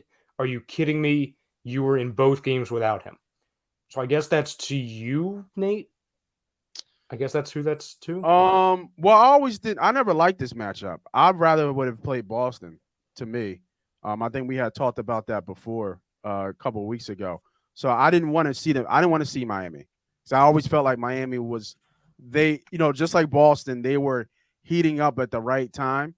And I just felt like they were just they remind me of what the Bucks were last year. That battle-tested team that's coming on the right time. And like I said earlier, they got all the pieces. To me, Jimmy Butler, they have the star, they have the coaching. They were in the championship 2 to 3 years ago, so they know what it takes to get there. They got championship pedigree. They brought Lowry in to get them over the hump. So to me, they had everything they needed to get to the promised land. So I didn't really want to see that. But we talked about this series going 6 or 7 games anyway with Embiid. So if it went Miami 7, is that going to shock somebody? Like, come on, man. That ain't shocking nobody. And Bill says he was talking to the chat, not necessarily any of us on the air. Okay, gotcha, Bill. No, it's cool. You could, that's what we're here for, right? We're here to have that conversation. We're here to, go ahead, go ahead and, call me. I want people to call me out on my takes. I love it because I'll probably win, but I still love it. You know what I mean? So, I think I saw something on Twitter today saying that Tom's the star of the show. He's not the fucking star of the show. I'm the star of the goddamn show. Don't get it fucking twisted. I don't care about being a star. Oh, there you go. Don't get in your feelings. I'm just playing. I'm just poking. Yeah, I just don't need to be Jimmy Butler. You know? I want to be like Jimmy. Good. You want to be good, not great. Jimmy Butler. Yeah, Tom's the facilitator. Like an old man Harden. That game never dies, though. He could do that when he's 45. That's the only positive, I guess. Right. He can still do that same shit when he's old. I was always thinking, like, as he's getting older and we see what his game's evolving, I hope he can be like Chris Paul just a little bit. Because what's Paul, 37, 38? Right? He's got to be up there. I know he's going to be getting paid until he's like 38. I know that's for sure. Yeah, like he's got to be up there. But Paul moves a lot more than Harden, I feel. Well, he's got to reinvent his game. Like that's something. Again, like I'm not. I feel like the game is more fluid, right? Yeah. It's Chris Paul, and the biggest thing with Chris Paul apparently is that he reinvented his diet. I don't know, just based off of all the narratives with Harden that he'd be willing to do that, but like that's something that if Harden really wants to, if he wants to win, which is what he keeps saying, he's got to mirror what Chris Paul does. But again, Harden, I think even if he does reinvent it, he will have still that a little bit more of a threat to score. Chris Paul is all about getting the spots, right? Harden his game was all about just, it was about the lift and kind of just, crashing the basket. He obviously doesn't have that anymore.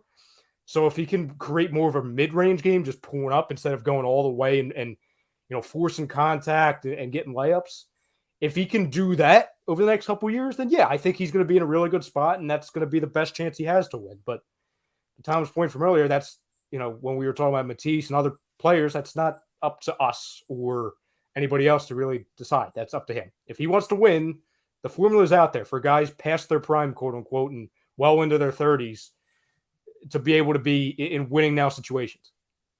And I just saw something, Don. Let me go back to these comments. What do you mean my take was terrible? It sounded like Barkley. Terrible. I think Don was just busting your chops because you're saying you want people to take shots. Oh, okay. I was about to say you're out of your mind right now because everybody's hurt by Miami, right? Like really everybody's hurt. Middleton's down with an MCL. Marcus Smart is a huge part of the Boston Celtics. He's the glue. He's the glue of that team. And Lowry's just sitting on the bench, looking like he came from golf. That's about it. You know what I mean? He's trust me. If it was the finals, Kyle Lowry would be playing right now. Absolutely, there's no doubt in my mind he'd be playing. I think he's just healing right up. So if they make quick work with us, best believe they'll be ready for anybody who coming out of that Bucks and Boston game. Because the way the Bucks beat the bullshit out of Boston, I thought that second game might have been a lot more closer than it was. Thank God Jaylen Brown went off, because it would, they had an all-time shooting performance. Absolutely. Yeah, Tatum's getting beat up in that series a little bit, because it's hard for him to defend, Giannis and go score 35 like he did against Brooklyn.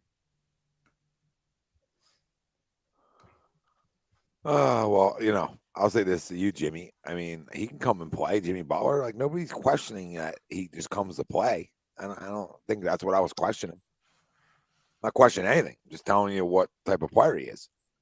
He's always been a really good player. I don't know if there was ever a moment where he was like considered a star. He was always considered really good, all-star, right? Like all-star, sure, but like I don't know if he was ever like he was never at any point in his career like a top 10 player. Hey, Jimmy, he can play. He's just not Michael fucking Jordan, all right? Don't say that too loud, though, Noah. That's disrespectful, according to some people. If we don't you're disrespecting him if you don't call Michael Jordan. Know. Demetrius, why would Tobias get traded? And then, like, okay, like to say, whatever, what would we get back for Tobias? Like, how are we making our team better? Who's playing the 4 for us? Niang? I'm good. Yeah, you better get a lot back for Toby if you trade him. I'll tell you that. You better get a lot back for him.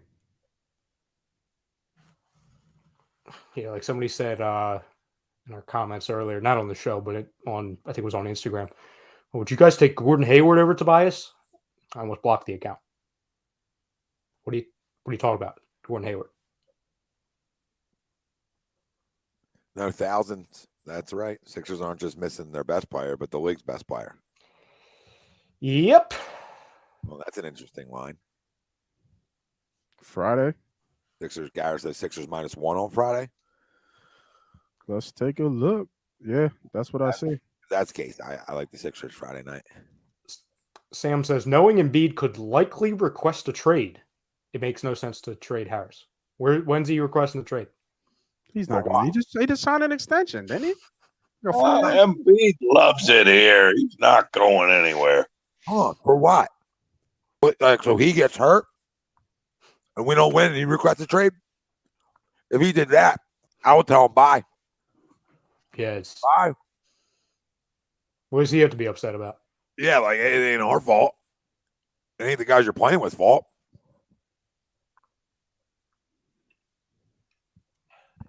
Come on. That is an interesting line. Very interesting. Now, does it change? Does it go minus Heat? Once Joel's ruled out, if he is, does it shift? It'll wait. Though the bettors would wait to get definite answer. They're like there'll be some people who ran to Miami. Like I could see money pouring in on Miami right now, especially money line at -110 right now. So I could see people run into the window, like your early bettors, maybe some early some other people, syndicate groups and professional bettors that are running. But most people I would think would wait to get confirmation on Embiid. And once that confirmation on Embiid, that line will shift heavy. So if you like any team right now, betting it right now would be the best. And, use all your outlets, keep digging for information of where you can find. But the problem now is that I think there was what was it? I forget. It was something on Twitter that came out. Oh yeah, the MVP thing, right? About the guys who are supposed to be, in Philly to give Joel Embiid the MVP. Like before he deleted the tweet. Yeah, he deleted the tweet. Like you don't like, what I mean? But it caught a little bit, right? So now people are thinking that, but it was just clickbait from what I saw. I don't know if it's true or not. I think it was. I personally, even if he did have a source, I think either way. Like I never thought it was an MVP thing. If they're awarding him anything, it's the scoring title. Like that's where my mind went. Like, oh, there's representatives because they're going to give him the scoring title. Because we already know he won that. Did anything formal for that or not? It's a good question. But yeah, it's true. Like, does he get a certificate? Does he get a trophy? Yeah, but I mean, still, like a better would wait. You know what I mean? But are people stupid? Like the guy's not yes, playing. They are. Yes, they are. Yes, they are. He's not playing. So the blame's on the organization. The fuck are we talking about, guys? Come on, man. Come on. See the comment earlier, Tom, that if Harden resigns here to an extension, that Embiid will request a trade, or he should request a trade. So he's going to do the exact thing, pretty much, that Simmons did the year after. Okay. All right. Maybe he will. Maybe we're missing something. I don't know. You boys watching the Dallas Phoenix game? Scored. Yeah, it's a good game. Nice to watch a good game. 70-66 Phoenix right now. J-Love, what's up, brother? He said, my Sixers are cursed. We barely get great players, and when we do, they're injury prone. It's not his fault. I just hate that he's never healthy going in the second round of the playoffs. I mean, listen, it's the biggest trend in sports, man. I'm a big trend guy. He almost got to bubble wrap this motherfucker in round one. And this just in. David Carr gave the Eagles a draft grade of an A. Was he hurt last year? Knee. Oh, knee. And then what about the Toronto series? Stomach thing or something. Gastroenteritis. Man. Trade his ass. That was from Fighting Lions. Trade his ass. He's washed. No, KZ, I didn't compare Embiid to Simmons. Okay. Nobody listens anymore, Tom. How's Embiid going to the Heat with Jimmy? How are they doing that? That's a lot of money you're matching now. For what? What are you getting back? Getting Bam? Just Bam. Yeah. Nothing else. Straight up. Bam and the ghost of Josh. Yeah, we're getting Bam and Alonzo Mourning in a wheelchair, all right? This is shit. Yeah, I should be watching the other game. Phoenix does look good. You think he's only getting $12 million a year, SD Philly? So the only extension Harden gets is 2 years, $24 million. That's a push at this point. Wow. I'll take the over on that SD for Philly. I'll take the hard over.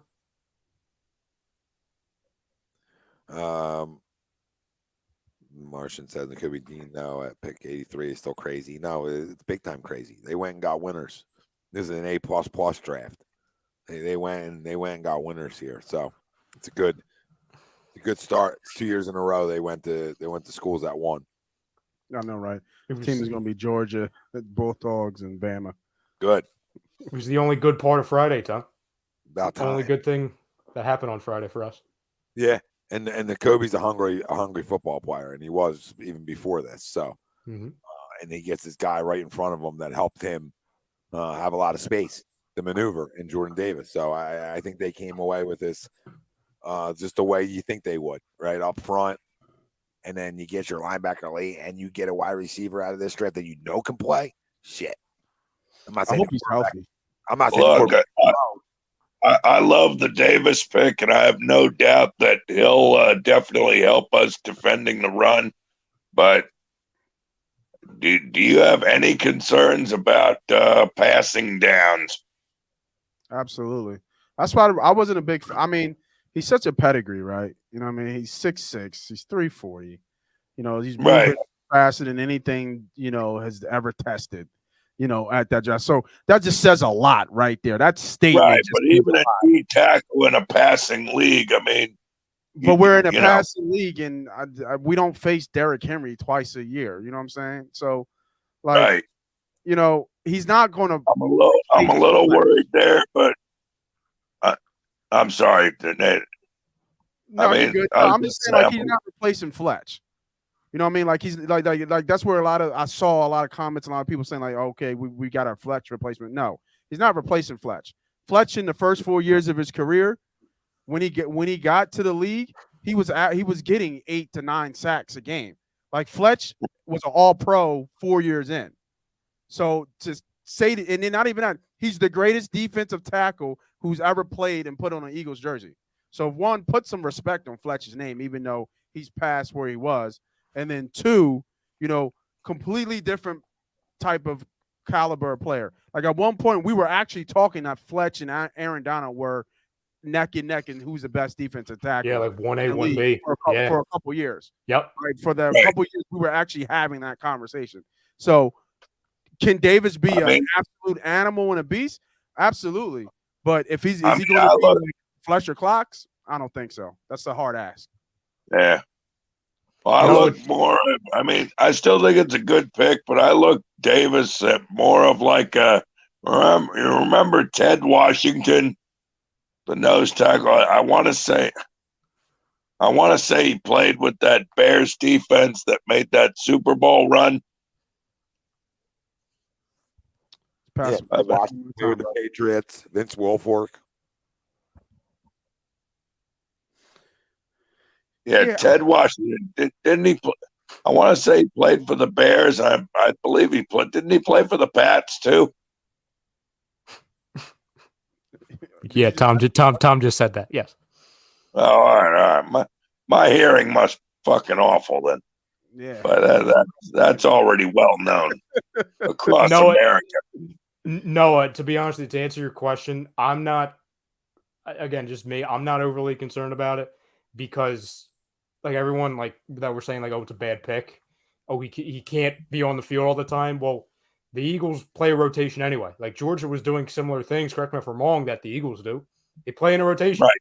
Jordan Davis is going to play in a rotation. True, and they had a lot of star pass rushers on that defense, and of course, Davis was able to take up a lot of room in that middle of the line that allowed those pass rushers to excel, like Dakota, like Dean and others on that defense. Yeah, you're getting a guy in Davis who's already a freak specimen, and he does something at an elite level, which is obviously the rush defense. You're banking on, okay, his floor is what you see right now. All right, he has one side of the offense, which is running. He has that taken care of, that he can be a factor. They're banking on, okay, year one, he's going to be a rotational guy because, to Nate's point, Fletch and Javon are still here. Are both of them going to be here for another 3 years? Probably not. Fletch for another after this season? Probably not. But you're banking on, okay, in a rotation, you're going to see exactly what he does. And then all we need him to do is get a little bit better at the pass rush. But here's the other argument, too. We also don't know how good or bad he is with the pass rush because he was never asked to do so. He never needed to because that's how good Georgia was.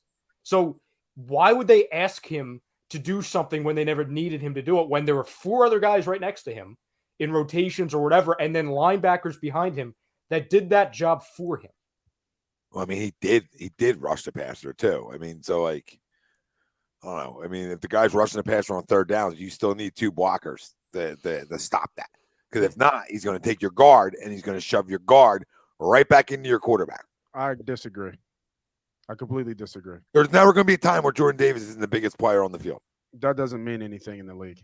That means something when you've already shown that Alabama was putting 3 guys on you to block you. Yeah, but that's in college. This is the pros. Everybody's strong. Okay, everybody's strong in Alabama too. Yeah, not like this though. You saw not, that picture? not like in the NFL. So he doesn't. Everybody's strong in the NFL. But my point is, 6'6", 340 doesn't get stronger. I mean, Vince Wilfork was whatever he was, 375. Yeah, but Wilfork was 6'6". You know what I mean? It's just everybody's like, it doesn't, like, it's at that point, it's just really about technique. It's not virile, brute strength, power. This is not like Nate Newton coming up, from the defensive tackle who's like the strongest guy in the league. No, this whole league is built on athletic guys that have great technique. Yeah. So, I totally understand that. I'm just saying he's a He's a monster. He's a load. And he is. He absolutely is. But these boys are built for this, man. They are. They've seen big boys before. He's arguably the best defensive tackle in football. I mean, in the draft. So he's arguably the best defensive tackle coming out in the draft. So, I don't like this is a home run pick. The guy, you got to still stop the run in this league. It's not like the run's non-existent. Nobody runs the football. We got exposed in the run game last year. We got exposed. No doubt about that. We went from one of the best rush defenses to one of the worst. We were horrible. When I know that I don't have to play, listen, Nate, you know this. When I know I don't have to sell out for the run, right?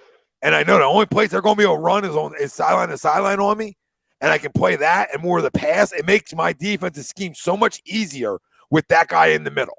It's just You can sell me on that. You can sell me on that. You can sell me on the back end. He'll make everybody better from the behind me. You could definitely sell me on that. I'm not saying it was a bad pick.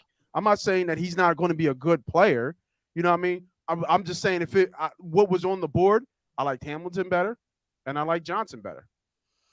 That's just me. But if you look at our team last year and you take Fletch out and then you look at the depth that we had, and it was really a big drop off after Hargraves, I get it. I'm not disagreeing with that. But the things that I'm saying that he's like replacing Fletch, no, he's not replacing Fletch, not even close.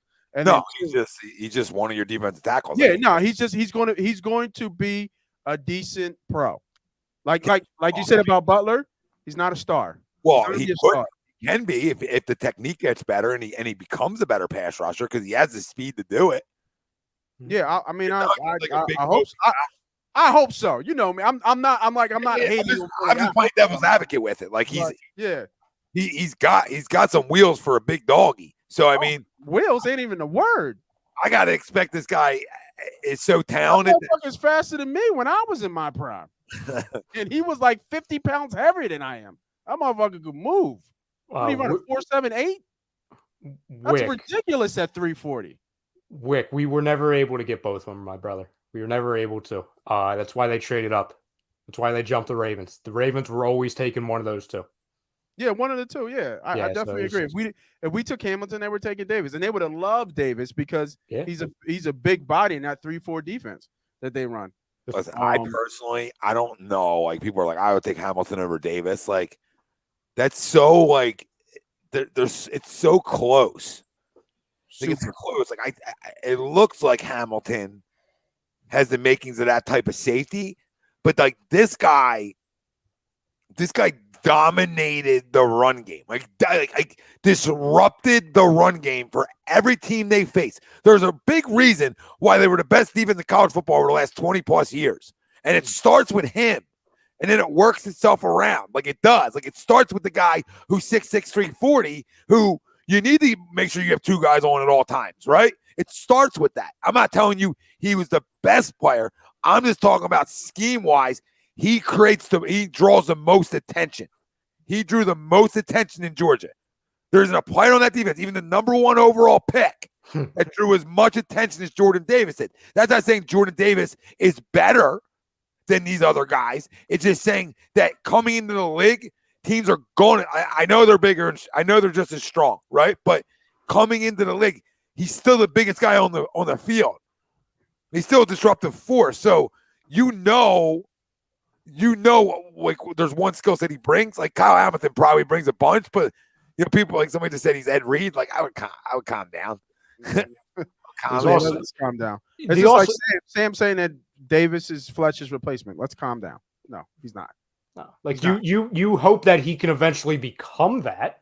But like the other thing, and I think probably Milton, to be honest with you. Well, fair, but yeah, because he rushes the pass. That's a good point. Because he's a pass. He's more disruptive. Like Fletch was disruptive when he was in his prime. Davis will be that absolutely disruptive, and Milton shows flashes of that. Yeah, I think we all like Milton a lot. Yeah, Milton playing alongside Davis down the road. Looks to be a really nice 1-2 punch. Yeah, and the other thing too, and I think we talked about this on Friday night at one of the shows after the Davis pick, was that. And again, I don't think any of us here are big fans of Jonathan Gannon, but it makes a ton of sense why they went Davis over Hamilton, because for everything that was coming out last year about how Fletcher wasn't happy with his role and all that, what they had Fletcher do last year, what at least they tried to have him do, is exactly what Jordan Davis is going to do when he does extremely well. So it falls right into what Jonathan Gannon's trying to do, at least with the defensive line, in his system per se. And then with the Hamilton side, one, again, nobody should be surprised that they took a defensive lineman or especially a defensive tackle over safety. And because of how slow he was, Hamilton, that's not necessarily what Gannon wants either. He doesn't want that kind of, and again, I'm not saying Hamilton is a bust. I'm not saying that at all. I think Hamilton's going to be very good, like we all do. But it fully proves that I don't know even if it was ever going to be Hamilton. Even if Davis wasn't there, like then I more go to Nate's point to where I think they probably side with Jermaine Johnson. Yeah, it's just what they're trying to do on this defensive side of the ball. They're never gonna. They haven't changed their stripes in years. No, they haven't. Absolutely so not. It's like linebacker first round, running back first round. Yeah, it was terrible takes. Safety first round. There's certain positions that they don't do in the first round, and we know this. So that's why I don't even as much. I was like, take Hamilton here. Take Hamilton here. I also said it on Thursday's show. If they do, it's a big time changing of the guards on how they go about their business on draft day. I just wanted you to not reach.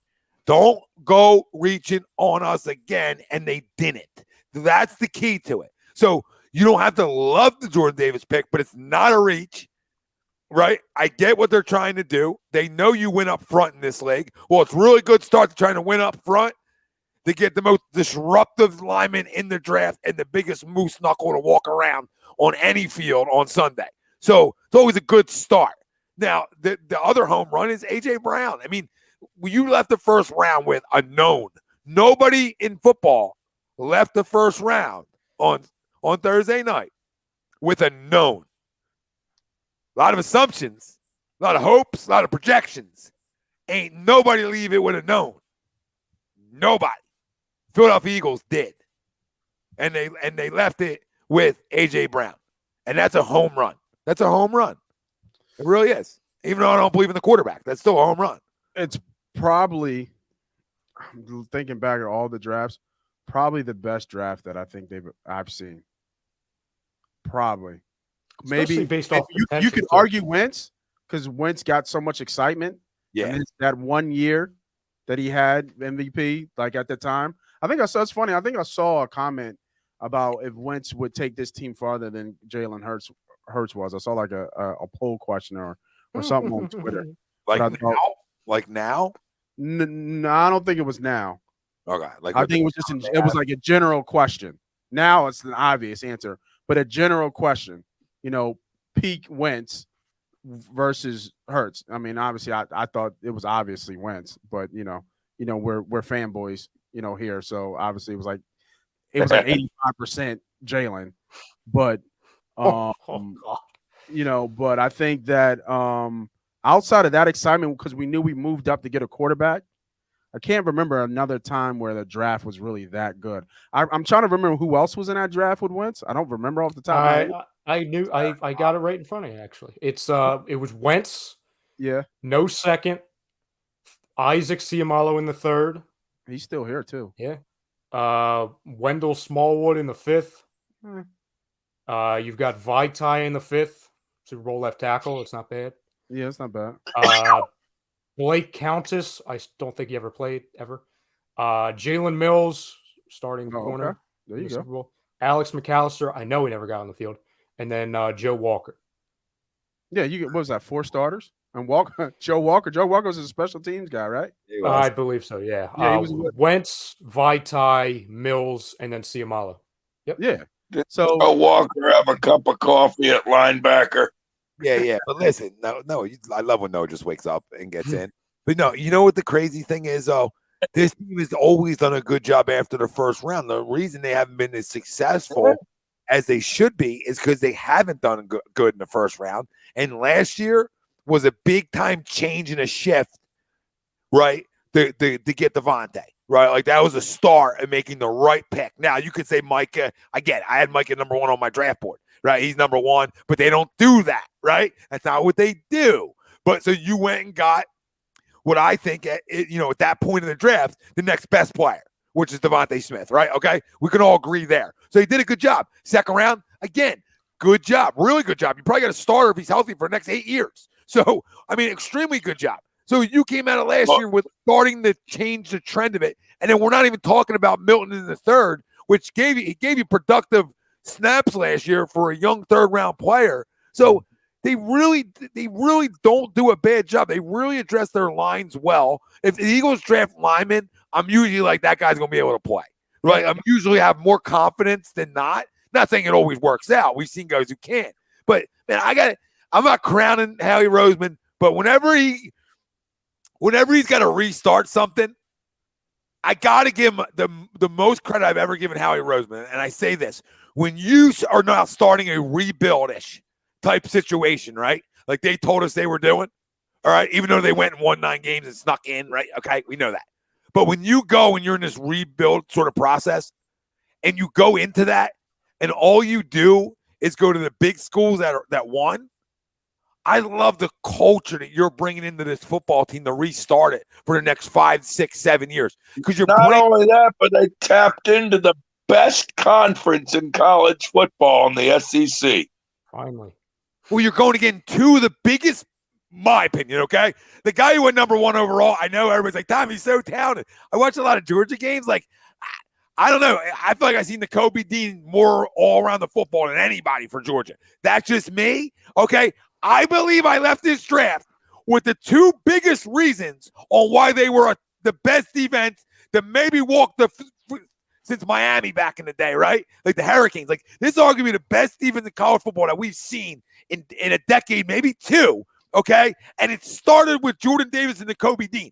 And we got both of those guys. Like, come on, man. You told me that before the draft that without even A.J. Brown. Like this tell me, hey, 15 and 18 was Jordan Davis and this guy. And the Kobe Dean, my dad, sorry, you got to get interrupted. I'm in middle rant. The guy, Ray, don't lock the door. Thanks. I know, Graham, he's flying in.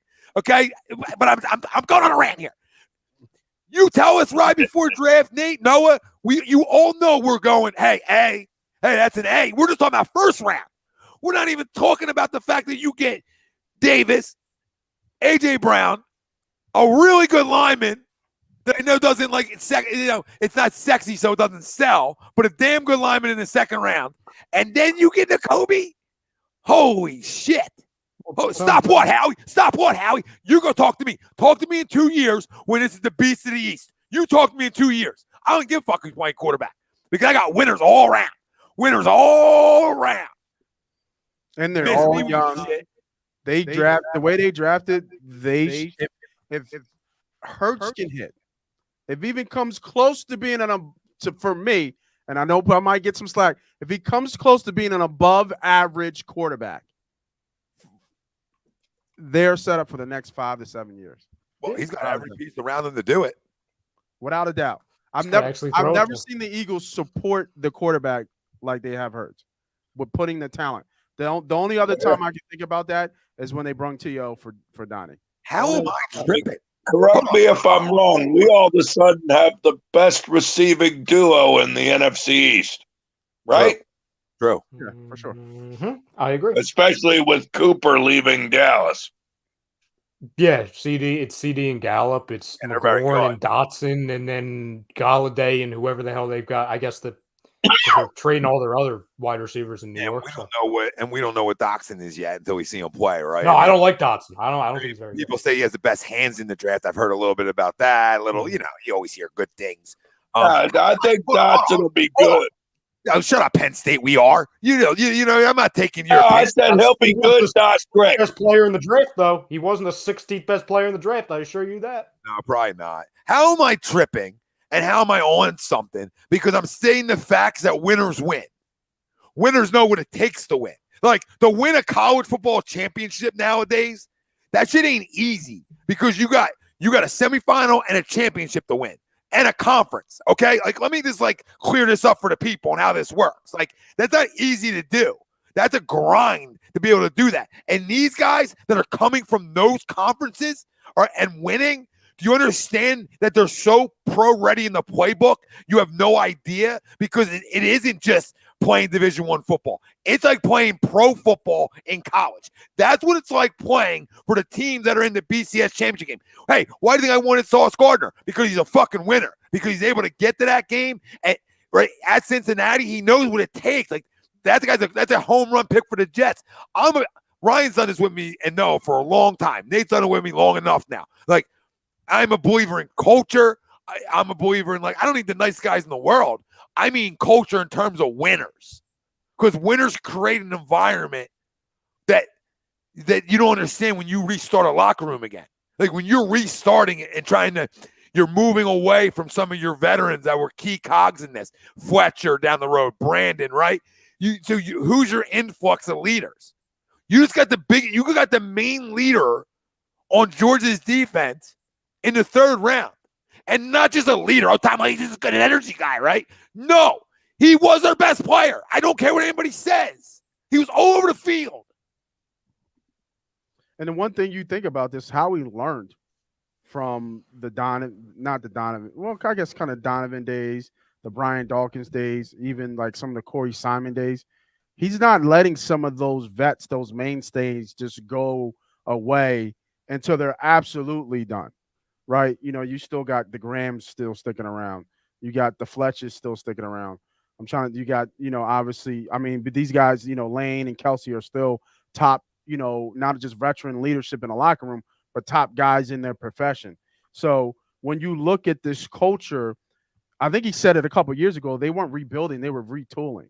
Yeah. And he's really followed suit with that, because they really have somehow turned this roster over to get younger and get better, but still keep some of their veteran leadership around.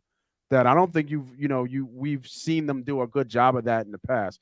We see some veterans leave probably a little bit early. Maybe it was money, maybe, whatever the situation was. But this time around, I think they kept some of those mainstays around to make sure that knowledge is passed on how to be a pro, how to play in this game is given to the next generation. Yeah. They did a great handoff here. Yeah, I honestly think, and Tom, going back to your, when you were talking about how, we got to start giving Howie a little bit of credit. Again, he didn't earn anything. He didn't win anything. There's no bonus points for winning the offseason or all that. But again, when you kind of look at it, and I've got it right in front of me, it's that the problem with Howie Roseman is that the two worst years, arguably, for him to have the worst drafts, some of the worst picks in recent memory, were the 2 years right after the Super Bowl, when it was the time to replenish, right? Because those were when you were starting giving the Super Bowl, the thanks for the Super Bowl contracts and all that. So you needed to balance that out with an aging roster, because you wanted to keep everything the same, the culture, all that. You needed to recoup that with some young players. But unfortunately, in those years, you're picking Andre Dillard, Whiteside, you're throwing in there, Sharif Miller, Clayton Thorson, Rager, Kayvon Wallace, John Hightower, Matt Pryor. You know what I'm saying? Like, those were the most important years. Every year is important, obviously. But when you look at the roster construction back then, you needed to hit on those picks, because you knew, hey, after about 2 years from now, you can't pay these guys anymore, and a bunch of our roster is going to be anywhere from 31 to 35. So when that time came last year and this past season, you didn't. Clayton Thorson still playing in the USFL. No. Oh, nice. Good for him. I'm glad he's getting a paycheck somehow. But no, right? You're right. You have to replenish the pond, right?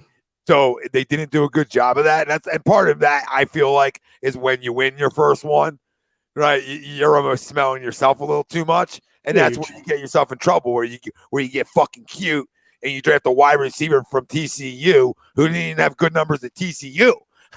Well, I'll just read you these schools. I'll read you these schools, right? The most notable in those years. Okay. And again, when we talk about it, and again, we're not saying that if you go to a small, it's not the end all be all. There's great players. But when this is the theme, and we talked about it going into last year's draft, that it was a theme of he almost avoided the big schools. That's when there's an issue. when you're targeting the Big Ten too. Like, you know what I mean? Like, he wasn't just avoiding the SEC.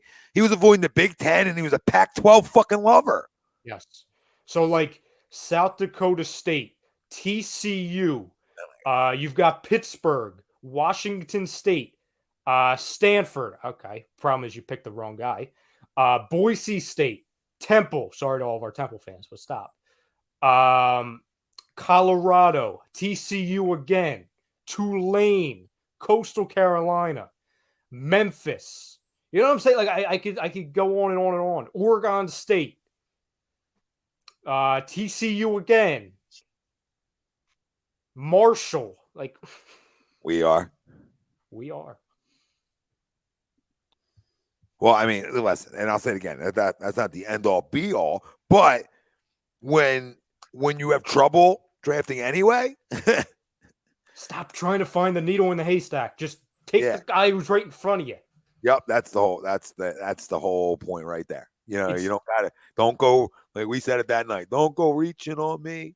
Yes, it's not in those crucial years, 18, 19, 20, or really 18 and 19. 20 because we knew we were past that Super Bowl window and we were already trying to recover. In those 2 years, all he needed to do, we didn't need him to be great. We just needed him not to be bad on those weekends. That's it. Don't take the all-time busts. And unfortunately, you have 4 all-time busts in those 2 years. That's the issue. Yep, absolutely is. Absolutely is. All right, boys. Well, we got anything else before getting out of here? There's a lot of comments going about Hurts and stuff, but it's about that time anyway, so I'll leave it alone. Yeah, we got plenty. Yeah, we'll wait. Yeah, we just need the Phillies to start hitting a baseball and the Sixers to hit a jump shot. I think you summed up 2 hours on both. Say that again, Nate. No, I said I think Noah said it. Everything we just talked about for 2 hours, he just said in one line. He just crushed it. This is the last question Bill asked. He says, before I take off, question, fellas, why do the Bucks Celtics get a 3-day rest and the Sixers play every other night? Probably because they wanted Embiid to be, one day less rested. I don't know. They hate the process. I'm not sure, Bill. It's a good question, though. Bill, I hope it ends up mattering.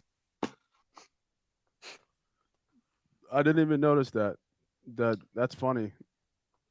I think our long break is, again, I think in between games 5 and 6. If I read the schedule correctly when it came out.